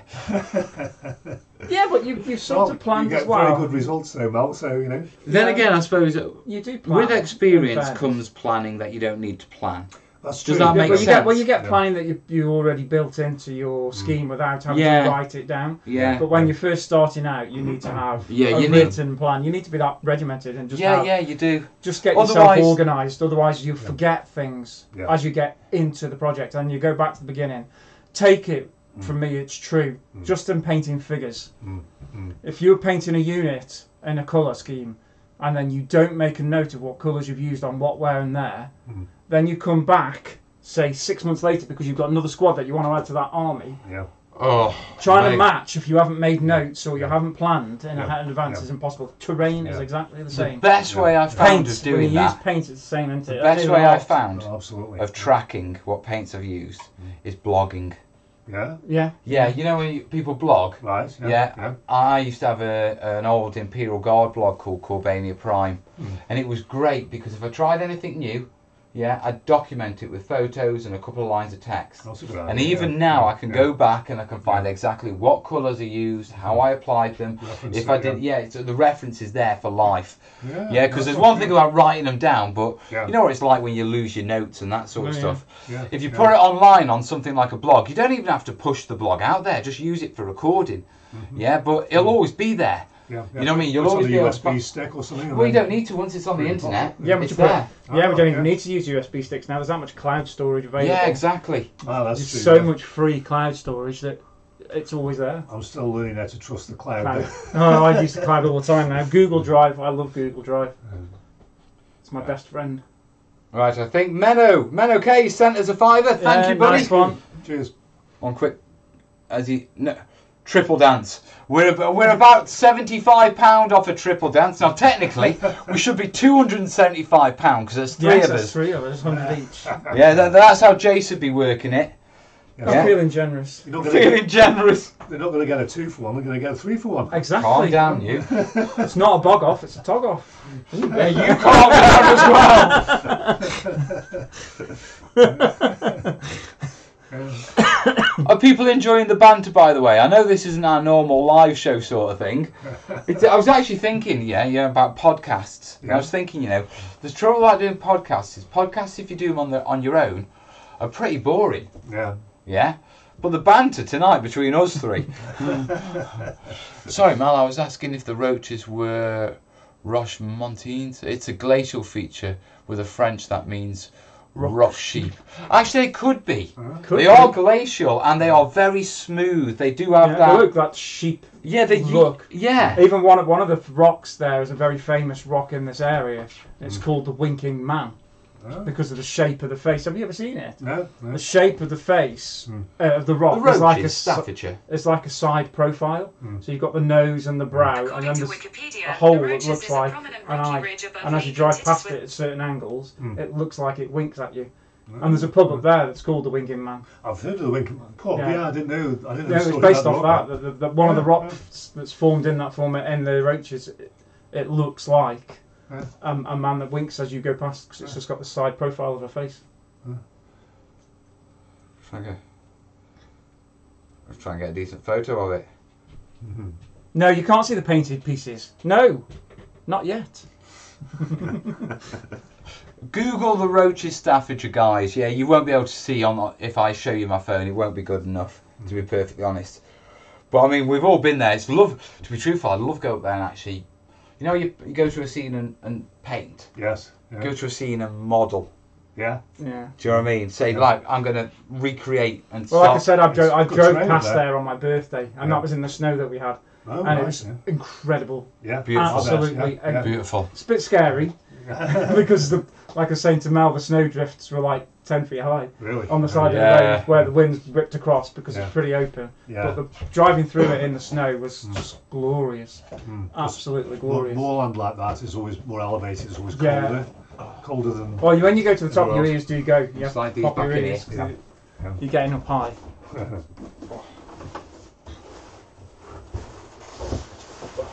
Put those back before they clutter everything. Yeah. Bloody Romans everywhere. What the hell's that? Zombies. Yay! We love zombies. Tons of them. I love zombies. Do you want them? Might have them off you. It's alright, I'm not going to do anything with them. I like zombies. I'm writing a zombie game. Are you? Yeah. Oh, yeah? Slowly. I've got 50 pages at the moment. Oh, Right. interesting, yeah. Right, you can't have my commandos. Yeah, because I need my commandos for my chindits. Do you customise them? You can Okay, never so- have enough zombies. Right, yeah, so I'm wondering where the zombies have gone. They've all gone looking for brains. Yeah. Not found any in here. Looking for brains. Alright, what's it? And there's I'm sure I've got zombies. Romans, chindit heads, Wherefore art thou, Romans? When the faces. ears. Yeah. Zombies, Trees. wherefore art thou, zombies? What are they? Chindits, Romans. The XPS phone comes from a company, one of the companies in the UK is called Panel Systems UK Limited. Yeah. Panel systems, but you have to jacket door buy it. insulation and craft foam. Or bluefoam.co.uk. Yeah. They sell off bits. They sell, it's expensive, but it's cheaper in the short term because places like Panel Systems want you to buy 10. Is it 10? 20 pieces? All right. Yeah, you have to buy You a have to buy box. bulk. You have to buy bulk. I think it might be 12 actually. I think they come in 12s, don't they? Yeah. And then it's like 50 quid. You get a lot, but Even so, you know what I mean? the days of popping down to Wix or B&Q and being able to get it off the shelf have gone. Because they're yeah. no longer, it's no longer deemed an economically sound installation. All right. Because it's it so used to bloody be. expensive. It used to be because it was not just sound, but it was also warmth insulation. But now they don't use it. They use other stuff. They don't use XPS anymore. In fact, they just use normal polystyrene now, don't they? Yeah, just standard what you call it. And just coat it with like a foil lining, don't they? Another game looking for brains. Yeah. Thing is, you run a lot of games, don't you, at the club? Yeah. Yeah, because you run that zombie game for Halloween, didn't you, with the I mall? run lots of zombie games, especially at Halloween, but Christmas always turns into some sort of Christmas zombie game. One thing or another. Right. Our people are talking to each other. I thought they were talking to our Fred then. Have you ever tried making micro-scale sculptures? No, it's not my thing. And if anyone could make it work, Mel could, I reckon. Well, thank you. Where's the Mel Boss TTT Flock and Comp Foliage line then? It's not something I want to go and do, to be perfectly honest. No, because you always do it pretty well anyway. Yeah. As do many others, very cheap. Yeah, I mean, there's a There's whole no market. load. I mean, I know it's sort of a common thing for a lot of sort of smaller YouTubers start, yeah. But one of the things I've always said is I use the more established brands, yeah, because of continuity. Yeah. Yeah. Quality, continuity of colour, and continuity of supply. Yeah. So you for don't example, From that we mean like the quality is going to be pretty similar. Yeah. The colours they use are going to be pretty similar, and most importantly, they're not going to go bump tomorrow. So that when you go online to buy more, it's like, gone. What do I do now? Yeah. So for example, this is Rough Pasture, yeah, from Javis Scenics. Oh, shut up, Spudman Chronic. Yeah. Oh, he's back with a kebab in hand. Oh, git. Yeah. Now this was first mixed as a flock mix, yeah, Oh, 50 yeah. years ago. Wow. Yeah, and you can still buy exactly the same mix. Yeah. Yeah. The guy who runs the company is called Paul. Yeah, but we've got to get the name right, haven't we? Because It's Javis. Javis, Because not Jarvis. the company was set up by Jim and Avis, Paul's mum and dad.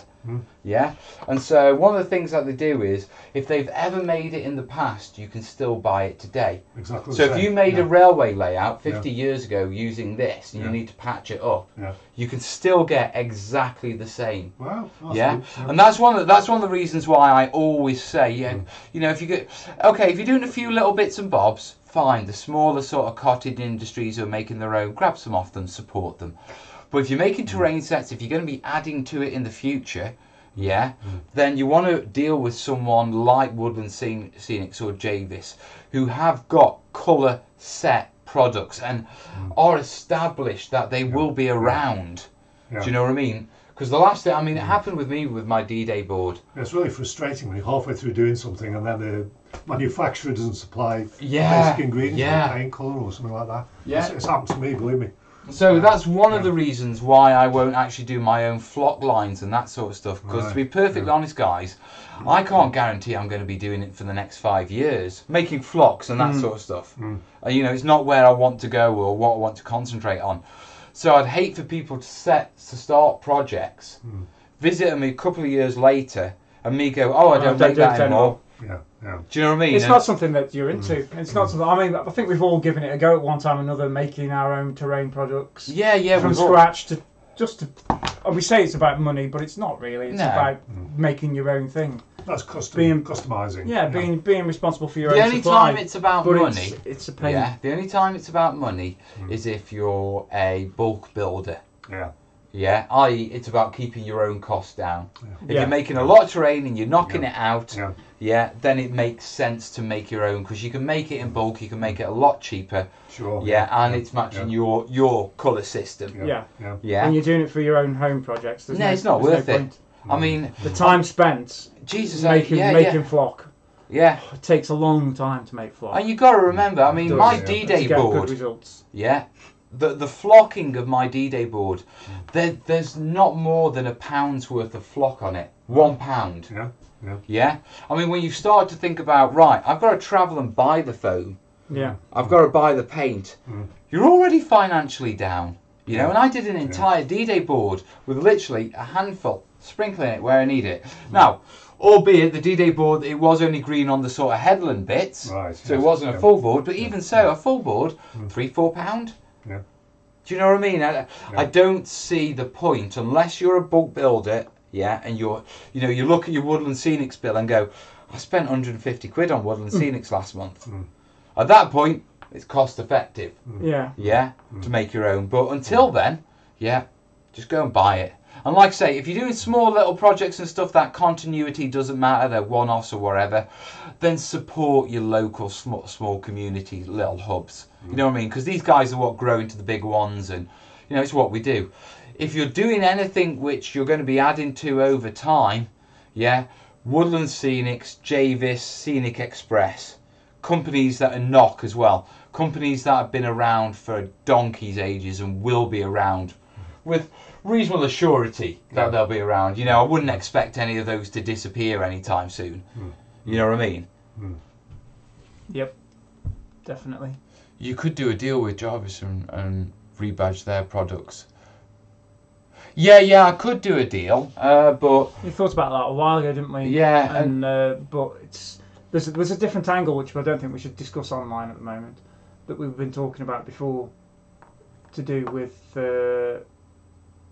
builds. Yeah. There is something else, but the idea of That's a slightly rebranding different somebody thing. else's product and selling it in my name, it doesn't seem right to me. No. Yeah. I mean, Do you know I what I suppose mean? what you could look at it as that they could have a line, they could have a range of products, which is Developed- the terrain tutor. Developed by me. Yeah, That developed. would be different. Yeah, which is this is the terrain tutor's flock, or the terrain tutor's rocks. Or, You know, so that's one thing. And I That's- pick that's the colours fine. and that sort of stuff. Yeah, that's a and- fine thing. Yeah, but just getting somebody else's product and rebranding it.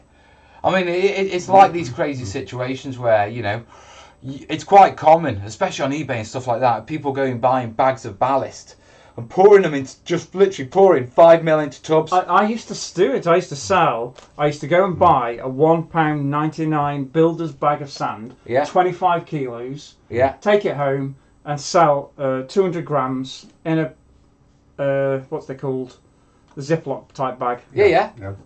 For £1.99 and sell it on eBay. So- People would buy loads. I So you sold the whole bag. 200 grams for what you paid for the 25 kilo bag.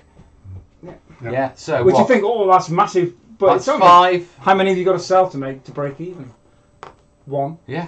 But you're selling 1-2 a week. Yeah, exactly. It's a Really? long-term thing. It's not like, hey, we're going to be rich I overnight. used to do sand. I used to do slate. I used to do slates were in plastic tubs, so you've got a plastic tub, a container as well. I used to do lots of little things like that and sell them. It's just a lot of effort for what you get back. Yeah. But it's a simple, because people, and I used to get people saying thank you for selling it like this, because it was still cheaper than what you buy off anywhere else, because they couldn't afford, they couldn't afford to buy the sand at £1.99 for 25 kilos. It's what Where'd you you do put with a 25 kilo bag of sand. when you live in a third floor flat? Yeah. What do you do with it? Same with the slate. You go and buy a bag of slate, and then you've got to break it up so it's decent sizes. Yeah. Plus, it's not everybody's idea of fun holding a 25 kilo bag of sand around, are they? So I used to sell quite a lot of it. Yeah. But you would never make a fortune out of it, Sure. because you're selling at such small margins. But you know, there's loads of people who are doing that sort of stuff. We were literally just buying, you know, from B&Q and just repackaging, rebranding. Yeah. I could do that, but I mean, It doesn't seem. It's not right when you put in. Like for me, as just a one-man man on eBay that's got no real corporate identity or no public identity, that's one thing. Yeah. Trying to make a few pound here and there, whatever. But when you've got an identity that's the terrain shooter, you've got to be careful. Not only that you're taking other people's products, rebranding them and selling them on without... But I ain't taking the piss. But not just that you're not doing it without saying this is actually sand that's come from B&Q, and I'm just rebranding it because I think it's good and I'm selling it to you at cheaper, a smaller product. Because then you get found out, don't you? And that's where legal problems ensue, and then you don't want to take those risks. And then also, it's not what you want to be doing with your time. No, it isn't. No. You've got other things you want to do I've with your got time. so much other stuff to do. You've got so much stuff you want to do with your time that sort of small micro sales aren't the right thing. Just sell your likeness to Luke. He'd probably buy it and he'd rebrand me. Look, I'd be chopped up into lots of little tubs and selling me off as like terrain inspiration meat. Whatchamacallit terrain. Whatchamacallit terrain.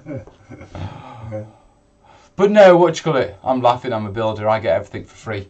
Yeah. To be truthful, I'm laughing because I'm one of those guys who, you know, when you go to like the places and they have the big sample racks. Oh yeah. With the handfuls. Mm-hmm. Yeah. Yeah. Also, if you have to slate, Morrison's is one of the few supermarkets in the UK who The cover car box, yeah. Yeah, car box. Carnarvon. Carnarvon. I've had bags from Carnarvon. I'm just going to put that in the car. Pick it up from the roadside where it's fallen off a mountain.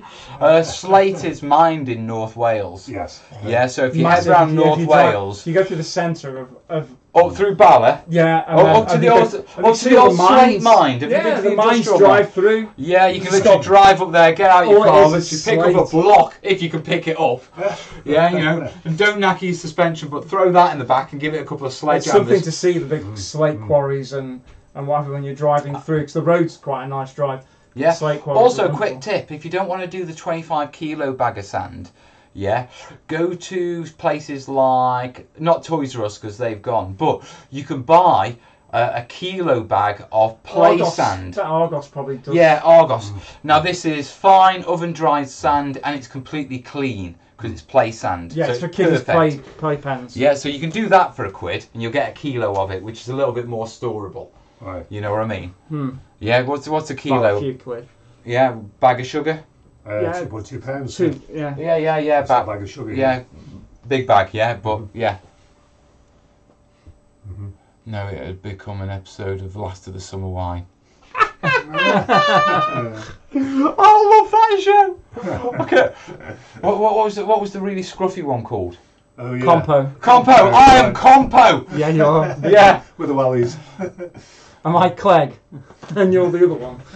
The one who's always got the brilliant ideas. The educated one. Jimmy's saying Tommy Walsh allowed his name to be associated with a range of DIY products. Products were the same price, with or without his name on. He just endorsed the products for a small kickback. That's the stuff that's in Poundland. Yeah. Either is or was. Yeah, I remember seeing it. Now, yeah, you could do that because all he's saying is it's a bit like me turning around on my videos and saying, look, I prefer Javis. Yeah, I like Woodland Scenic. So, you know, that'd be like, look, this is Javis Scenics endorsed by Mel the Terrain Tutor because I do endorse them. You know, they're my prime brand, which is really ironic, yeah, because being a YouTuber and, you know, having so many subscribers, a lot of companies will quite happily send you stuff for free if it appears on the channel. I've never had that relationship with Javis. I've always just been a customer. They've been good enough to turn around and say, yeah, we'll give you a trade account so you're not buying retail. Yeah, and they're good enough that, I mean, they supported my 100 giveaway. And they put, they give some nice stuff to that. £100 worth of flock, and it was quite a lot from what I can gather. You know, and they've done little things like that. But I still have that sort of commercial relationship with them rather than a friendly relationship with them. Yeah. Or commercial first, friend on top. Yeah. Whereas companies like Foreground and all the others, you know, it's far more informal with those sort of guys. And yet, they're the ones I recommend. The ones I actually, look, I pay for this. You know? I mean, with regards to the Foreground stuff, I do recommend some of that stuff is good and I do use it, but I could get that stuff for free as much as I wanted. If I said, Ben, I need a load of stuff to do on videos, he'd be like, yeah, quite happy, Mel. Yeah, so I quite like the fact that with Javis, I don't have that. So I'm not recommending them because I'm getting stuff for free. Yeah. I'm recommending them because, look, that's the bottom of line, all the things I buy, there's no I ulterior buy motive. this, yeah. There's no ulterior motive. I'm not getting paid for this. For God's sake, I pay for this. Yeah. Albeit, yeah, I pay trade prices, which isn't much. You know what I mean? I think it's about just under half of retail trade prices. Yeah, but I still pay for the product I recommend, and it makes me feel good about recommending it. Well, the beauty of recommendations as well is that Mel knows his stuff. And I mean, you could spend a half a lifetime going through all the various different possibilities of supply. I have. So listening to Mal, who's done this, he's done the hard Well, work. yeah, for you, if you're trusting Yeah. him with what he's doing and seeing the results that he gets, Yeah. then lots of people. That's the problem with the wargaming industry and with the hobby industry, is where do you start? Like, I'm desperate to start painting. I had all that stuff bought for me last year. I haven't touched it yet. But this year, I've had bought for me. I'm going on a one-day course to start painting. Oh, to start to use the stuff. What are you doing? I'm going to paint a landscape at It's on the way to Macop. Do you know where the Bleeding Wolf Inn is? Yeah. Near there. Ashgreen. Was you booked on one of Scotland your Green. courses? No, it's, That'd be funny as hell, that would. You an turn art- up to a landscape and a friend's teaching it. no, it is a guest artist actually. Fraser But thinks it's- about It is a guest artist, but it's Maz Art, Okay. who's quite a popular Yeah, I've heard of him. YouTuber, Facebook. Yeah. Well, it's a woman, Maz is, but she's got a guest tutor in to I've do seen this. her on Instagram, Mazart, locally. Yeah, I Yeah, do she know the word. lives that way. Yeah, Okay. It's that way, so I'm going. But do a TV ad for him. I could do. but it's like saying, it's a lot of the people. Scary thing of doing your own terrain is where do you start? Yeah. What do you get? Yeah. Where do you get it from? Am I getting the right thing? Oh, these results right? They don't look Yeah. good. What's wrong? And the same with painting figures. When you first start painting miniatures, Yeah. am I using the right paint? Am I doing it right? Why does mine not look like his? Yeah. And he's been painting for 50 years. Why doesn't mine look like this? And it's like you just need a push in the right direction to say that's why the guys that you No, get it's even from 9 other o'clock. people- All right then, dude. See, is he off or is he just telling us? Yeah, but there's 3 of us. Yeah. What? Extra time. Well, to be perfectly honest, terrain-wise, even if I don't cut my roads, I am so happy with how that turned out. Yeah, that's looking perfect actually. Yeah. But it's nice now that it's dried completely. That's Yeah. dried, yeah. Perfect. I'd show you, but Jace will tell me off it because. Show the road, but not the other. There's no point doing videos if you don't. Yeah, if I'm going to give it away. There's no point watching this because here's the end result anyway. Yeah. Oh, I'm not good at that sort of stuff. Then again, I mean, sometimes you can't tell with the end result how you got there, so you need that stage by stage. Yeah, well, that's it. You need Yeah, to see how yeah, I got yeah. there. But even Anyway. so, yeah, you know, it is very much wait and see. Yeah. You know what I mean? It's full of surprise. Yeah, I think there's a bit too much of surprise spoiling nowadays. Yeah, but I like to wait for things. Yes, You know what I mean? Yes. I like to. Patience is everything with Yeah. something like this. Yeah. I like it to is. wait. I don't want to see what the end product's like straight away. I want to see how you've got there, and then I can appreciate it. That's how it's turned out, guys. They say to us in art college, process is everything. Beautiful. Yeah. So I've got that nailed. Absolutely beautiful.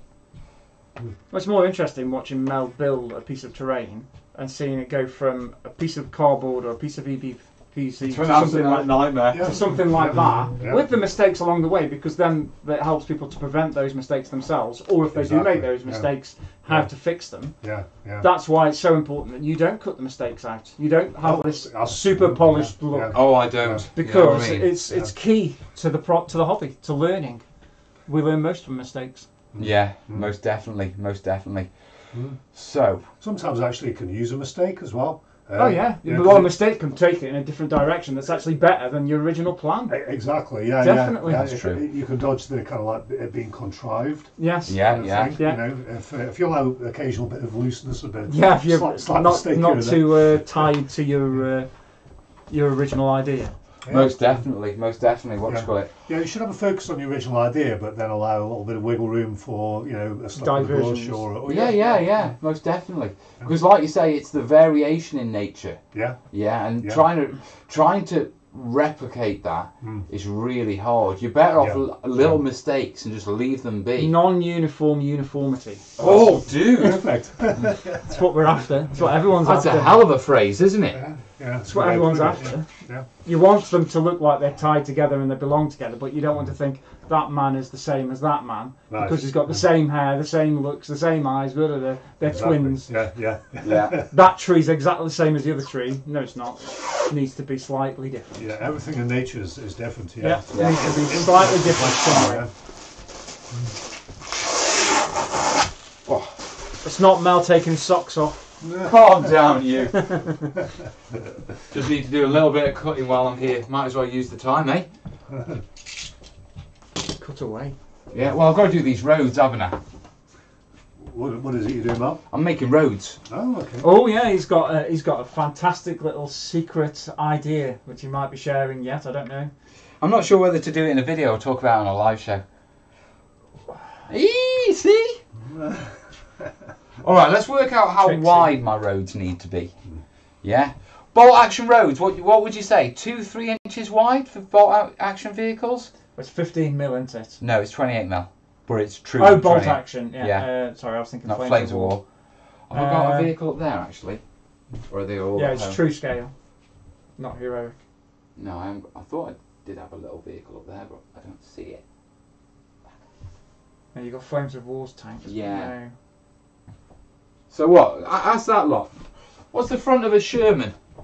What's the width of a Sherman in bolt action? Anyone got one on the desk in front of them? Have a good time, guys. Probably yes, max. Somewhere between 30 minutes and an hour. We'll see what Kez says where they're working. She hasn't messaged me back yet, so she's still working.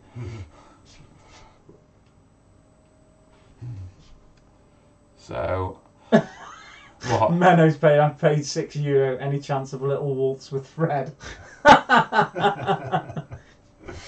Do do do do do do do do.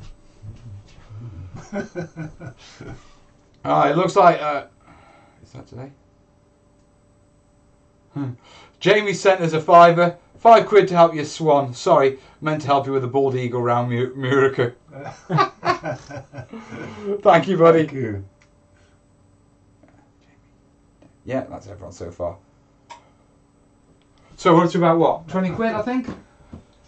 Right, so front end of a BA. Most vehicles are about 2 inches wide, so make the roads 2.5 to 3 inches for single width.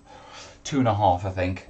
I don't want jungle roads to be too wide. No, because it's they're almost they've been the tanks are what forged. Yeah. The path, isn't it? Because they're not building a road; they're ploughing a road. Yeah, very much. So when you plough a road, it's not like our extra space for your wing mirrors. So the centre road, we're going to go with 2.5 inches. It's like driving in Devon.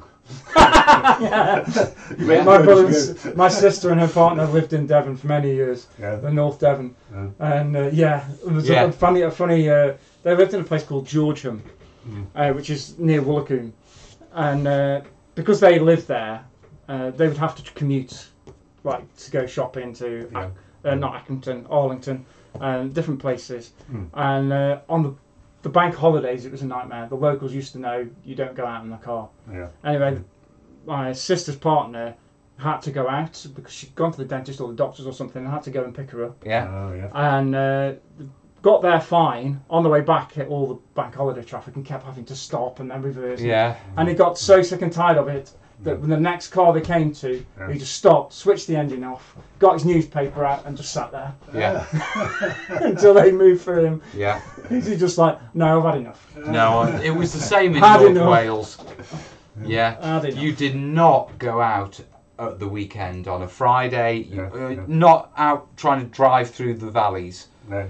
Because it would just be, especially through Betty Coed and through Llangollen, trying to get through those roads on a holiday. Llangollen's a nightmare. I mean, not just that. I mean, if you've ever gone to Bournemouth, getting into Bournemouth. Getting to that's a nightmare. Jesus, beautiful place. Yes, it's but nice. The drive's a nightmare. You're trying to get down to that one corner before you go in. You're going to spend an hour on that mile. Last time we went, someone had got one of those massive American motorhomes. The RVs. And not just that, he was driving up the road with the rock face scraping down one side of it because he just it wasn't big enough. It used turns out there's two sorts of sat navs. You can get a normal sat nav. But there's also what's called lorry sat navs, and the lorry sat navs are designed if you've got a big wagon. Low bridges. They don't take you down any of that. This guy was on a car sat nav, and it took him through Bournemouth in this one of those huge, and it's like, mate, you're lucky if you can get two small cars to pass each other in Bournemouth. And when you've got 300 cars waiting to come in and a huge the only thing you can do is drive it against the rock. It's a bit like our port system's going to be, as they predict, isn't it? When we leave the EU.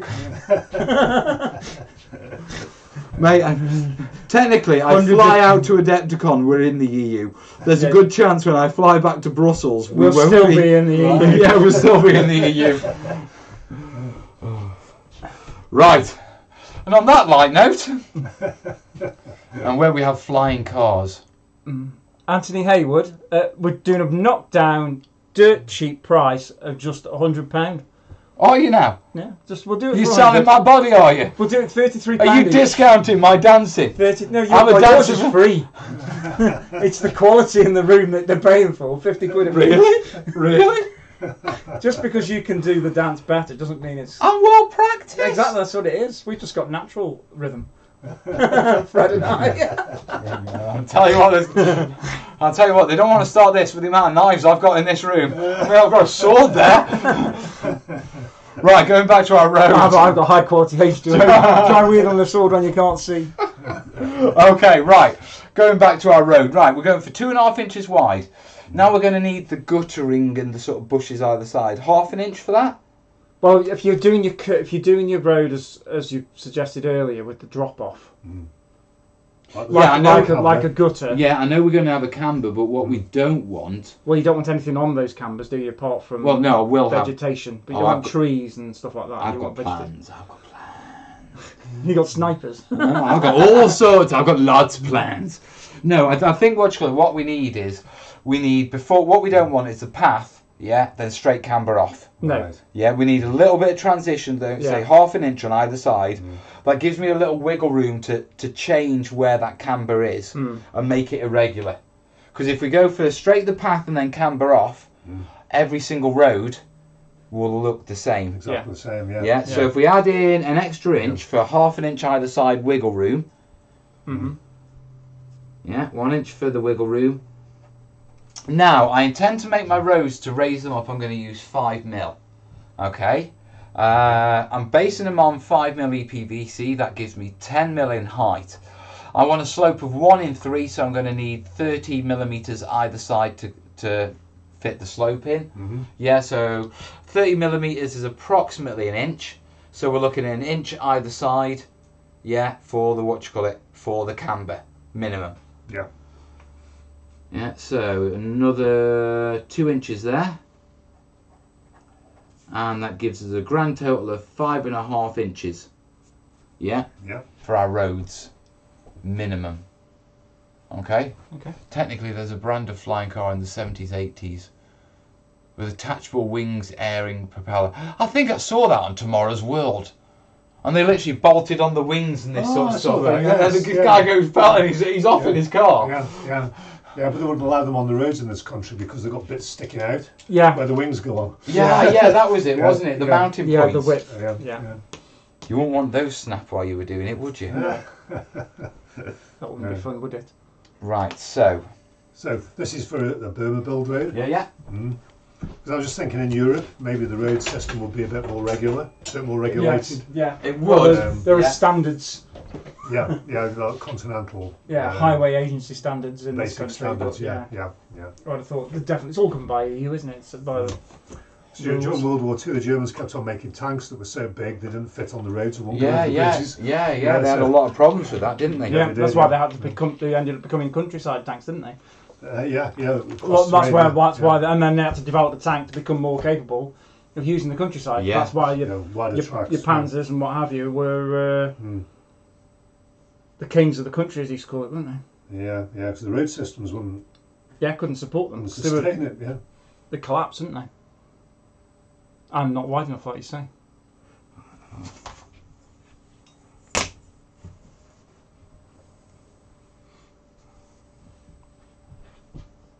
Everyone's gone quiet and is like, what's he doing? What's he up to? He's measuring. This is that measure twice, cut once thing. Yeah. I'm not that good. He's not. I'm just going to say you've not measured the top, have you? No, don't need to. Oh, he reckons he can just do a perfectly straight line. Who says my roads are going to be straight? Shh! Giving it away! Well, if you wanted to do straight roads, this isn't the way to do it for. So 5.5 inches would put us at 2 3/4. So 3/4. No, that's wrong. 2.5. No, 5.5. That's 5. So to 5.5, it would be 2 3/4. So we need that one there, and that one there, and then if we come up to, no, we don't. Leave that for now. Right. So that's going to be the width.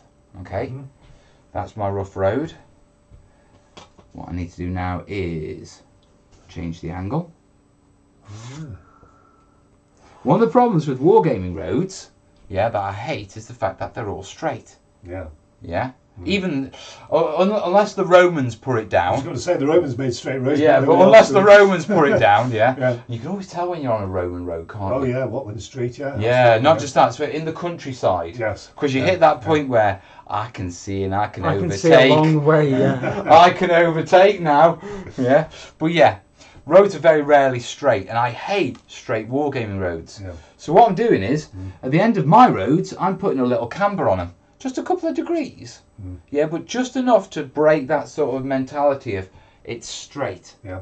Yeah, he's a rectangle. Yeah. Yeah, because most roads are built around obstacles. You know, like if there's a rocky outcrop. Yeah, and yeah, then- exactly. Yeah, you know. see him drive Yeah. anywhere and it's like, Yeah. why on earth is this road like this? Why couldn't they just go straight? Yeah. And to that.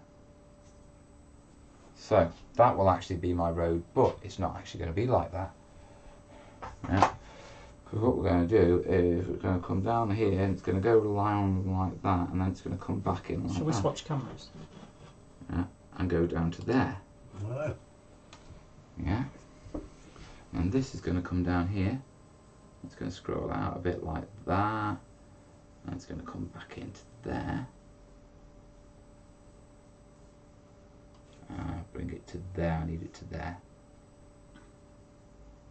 So what I'm doing right now, okay, is I'm laying out my road. Now, everyone knows roads are straight, except for when I do them. Because when I do them, yeah, my roads become curved. Okay, and there is a reason for this. And it is actually quite a logical reason. And we're going to bulk that out a little bit.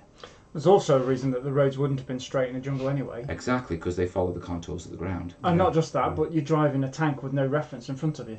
Yeah. So how do you keep a straight line when you've got nothing to be straight towards? Well, to be You're true, just driving forwards. Yeah. Yeah. And you think you're going to be straight, but if you've ever seen, like Top Gear did it, when they blindfolded them and then see where they ended up. And they did it in, what's that show where they do the science testing? Mythbusters. oh yeah, yeah. They did that yeah. where they walked in a field Yeah. blindfolded and see where they end up. Yeah.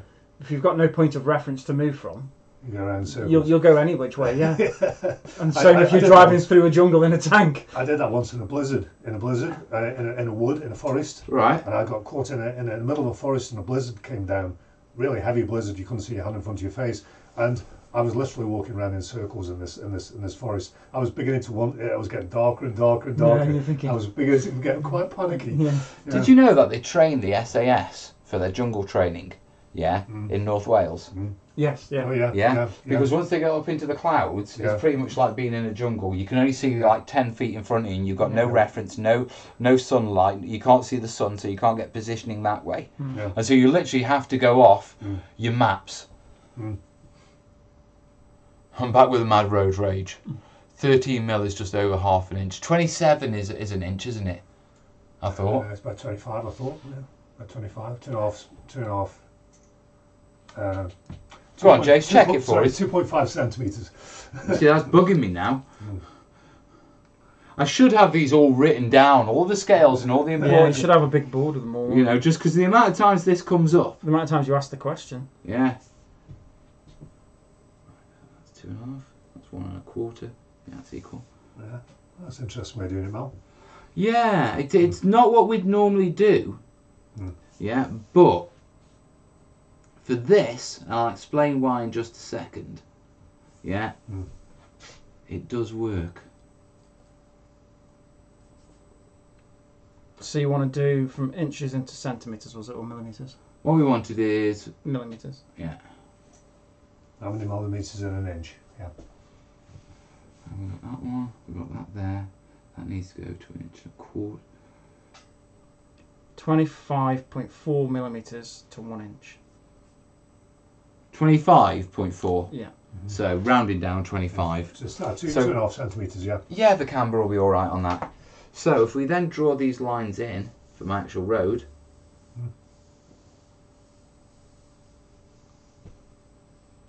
Nice parabolic curve. Right, and bring that one round here. Now, obviously, my straight roads are not straight. Yeah, because there's another thing that bugs the hell out of me. Yeah. Yeah, you never get a straight road in the jungle, would you? Like No. Jason was saying, yeah, it's always going to be What we're going to do here irregular. is we're going to make jungle foliage. In there.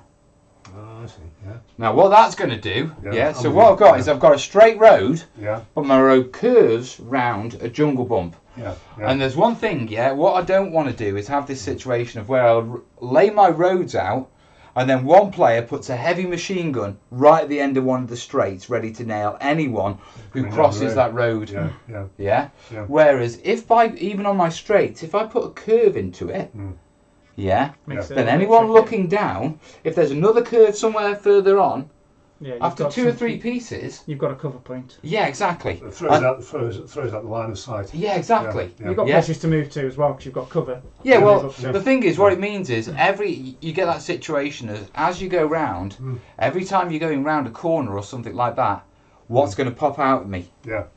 Do you know what I mean? Right. Yeah. So you Yeah. got ambush potentials as well. Yeah. I mean, I'm not discounting doing nice straight tarmac roads in the future when I'm doing more like agricultural areas Yeah, well, rather than Europe deep or- jungle. Yeah. Yeah. France. Or, But while I'm going through the jungle, I like this idea, that even my straight roads, the sections that are straight, Yeah.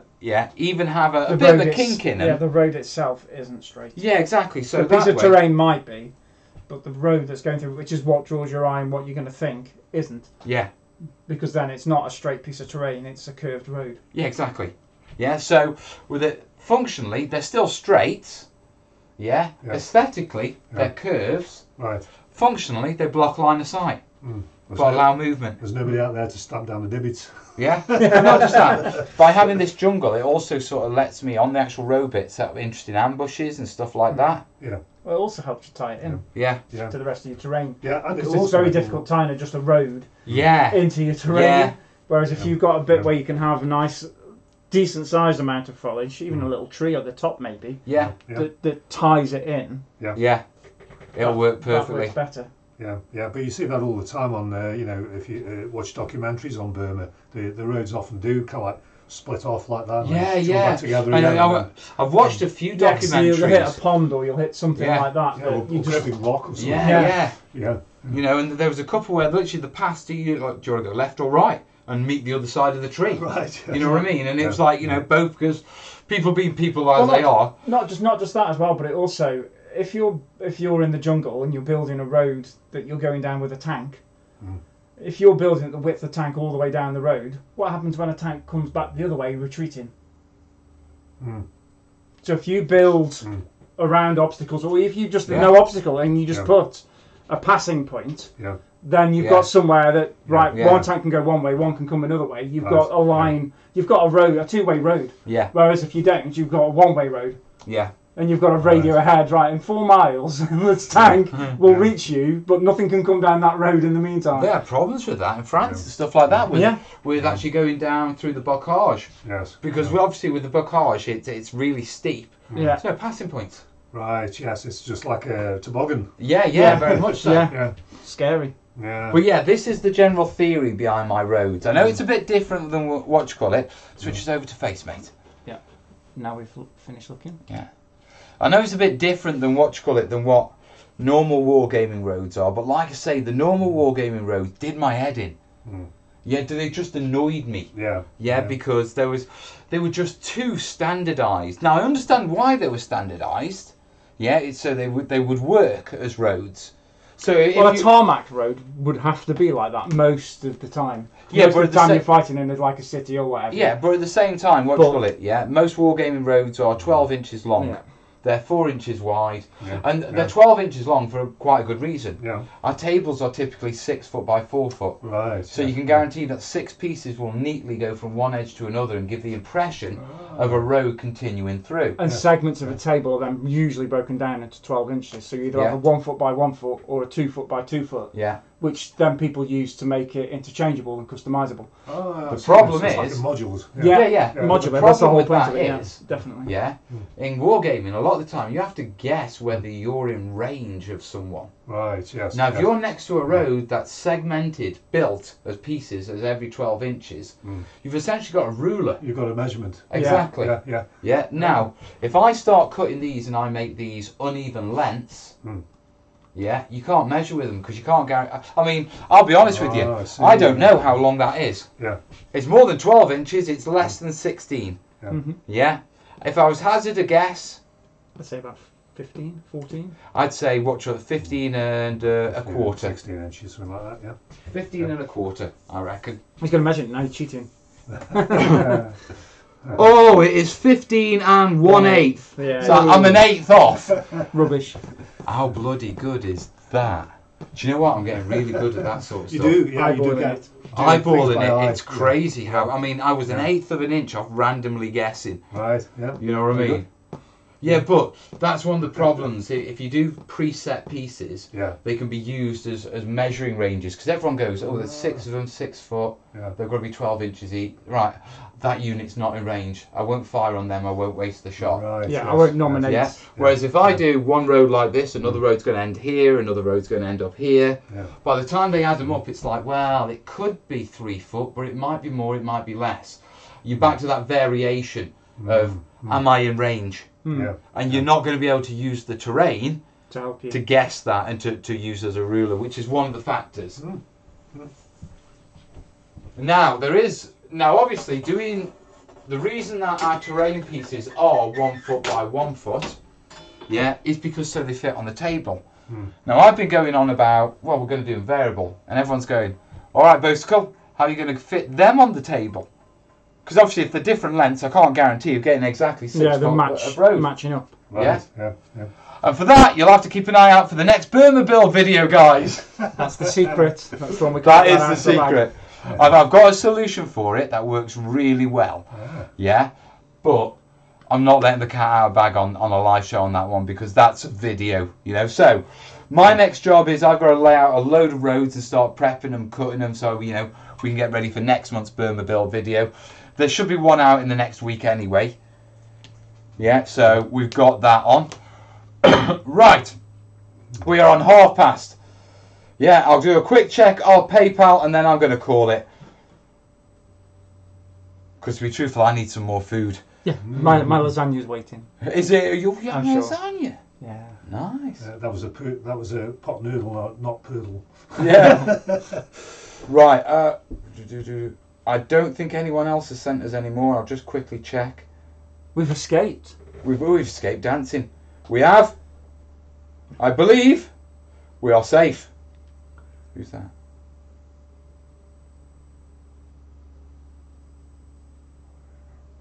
No, I think we're safe. So, we've dodged that bullet. Right then, I'm going to call this. So, tonight, with the help of Fred, we've figured out... Oh, they've turned out really nice now it's dried out. Yeah, that's looking good. You reckon? Yeah. Yeah, nice and muddy. There you go, guys. So, we've figured out our jungle paths, and that looks nice. I'm going to stand up for the end because there are people saying, is there a dwarf? Should have had a stool, mate. Yeah, Nice comfy down I've there. figured out my width and that sort of stuff. Yeah. Will the roads be flexible? No. I'm keeping these solid and hard for this particular project. Flexible roads, that's a whole more hassle, mate. Yeah, and that's a separate series of tutorials. And it's not what I want to do for my Burma build.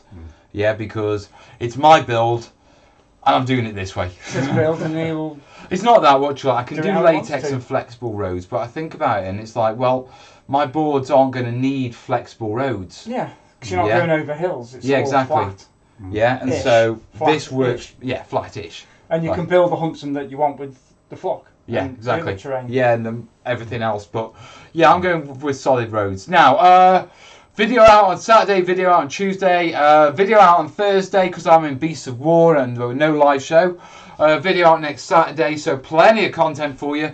Tons of stuff already on PayPal. Thank you to the guys who've supported me today. Yeah, it's all Patreon. On Patreon, yeah. Thank you to the PayPalers today. And in the meantime, from all of us, thanks for keeping us company, guys. All the best. All the best. Ta. Cheers.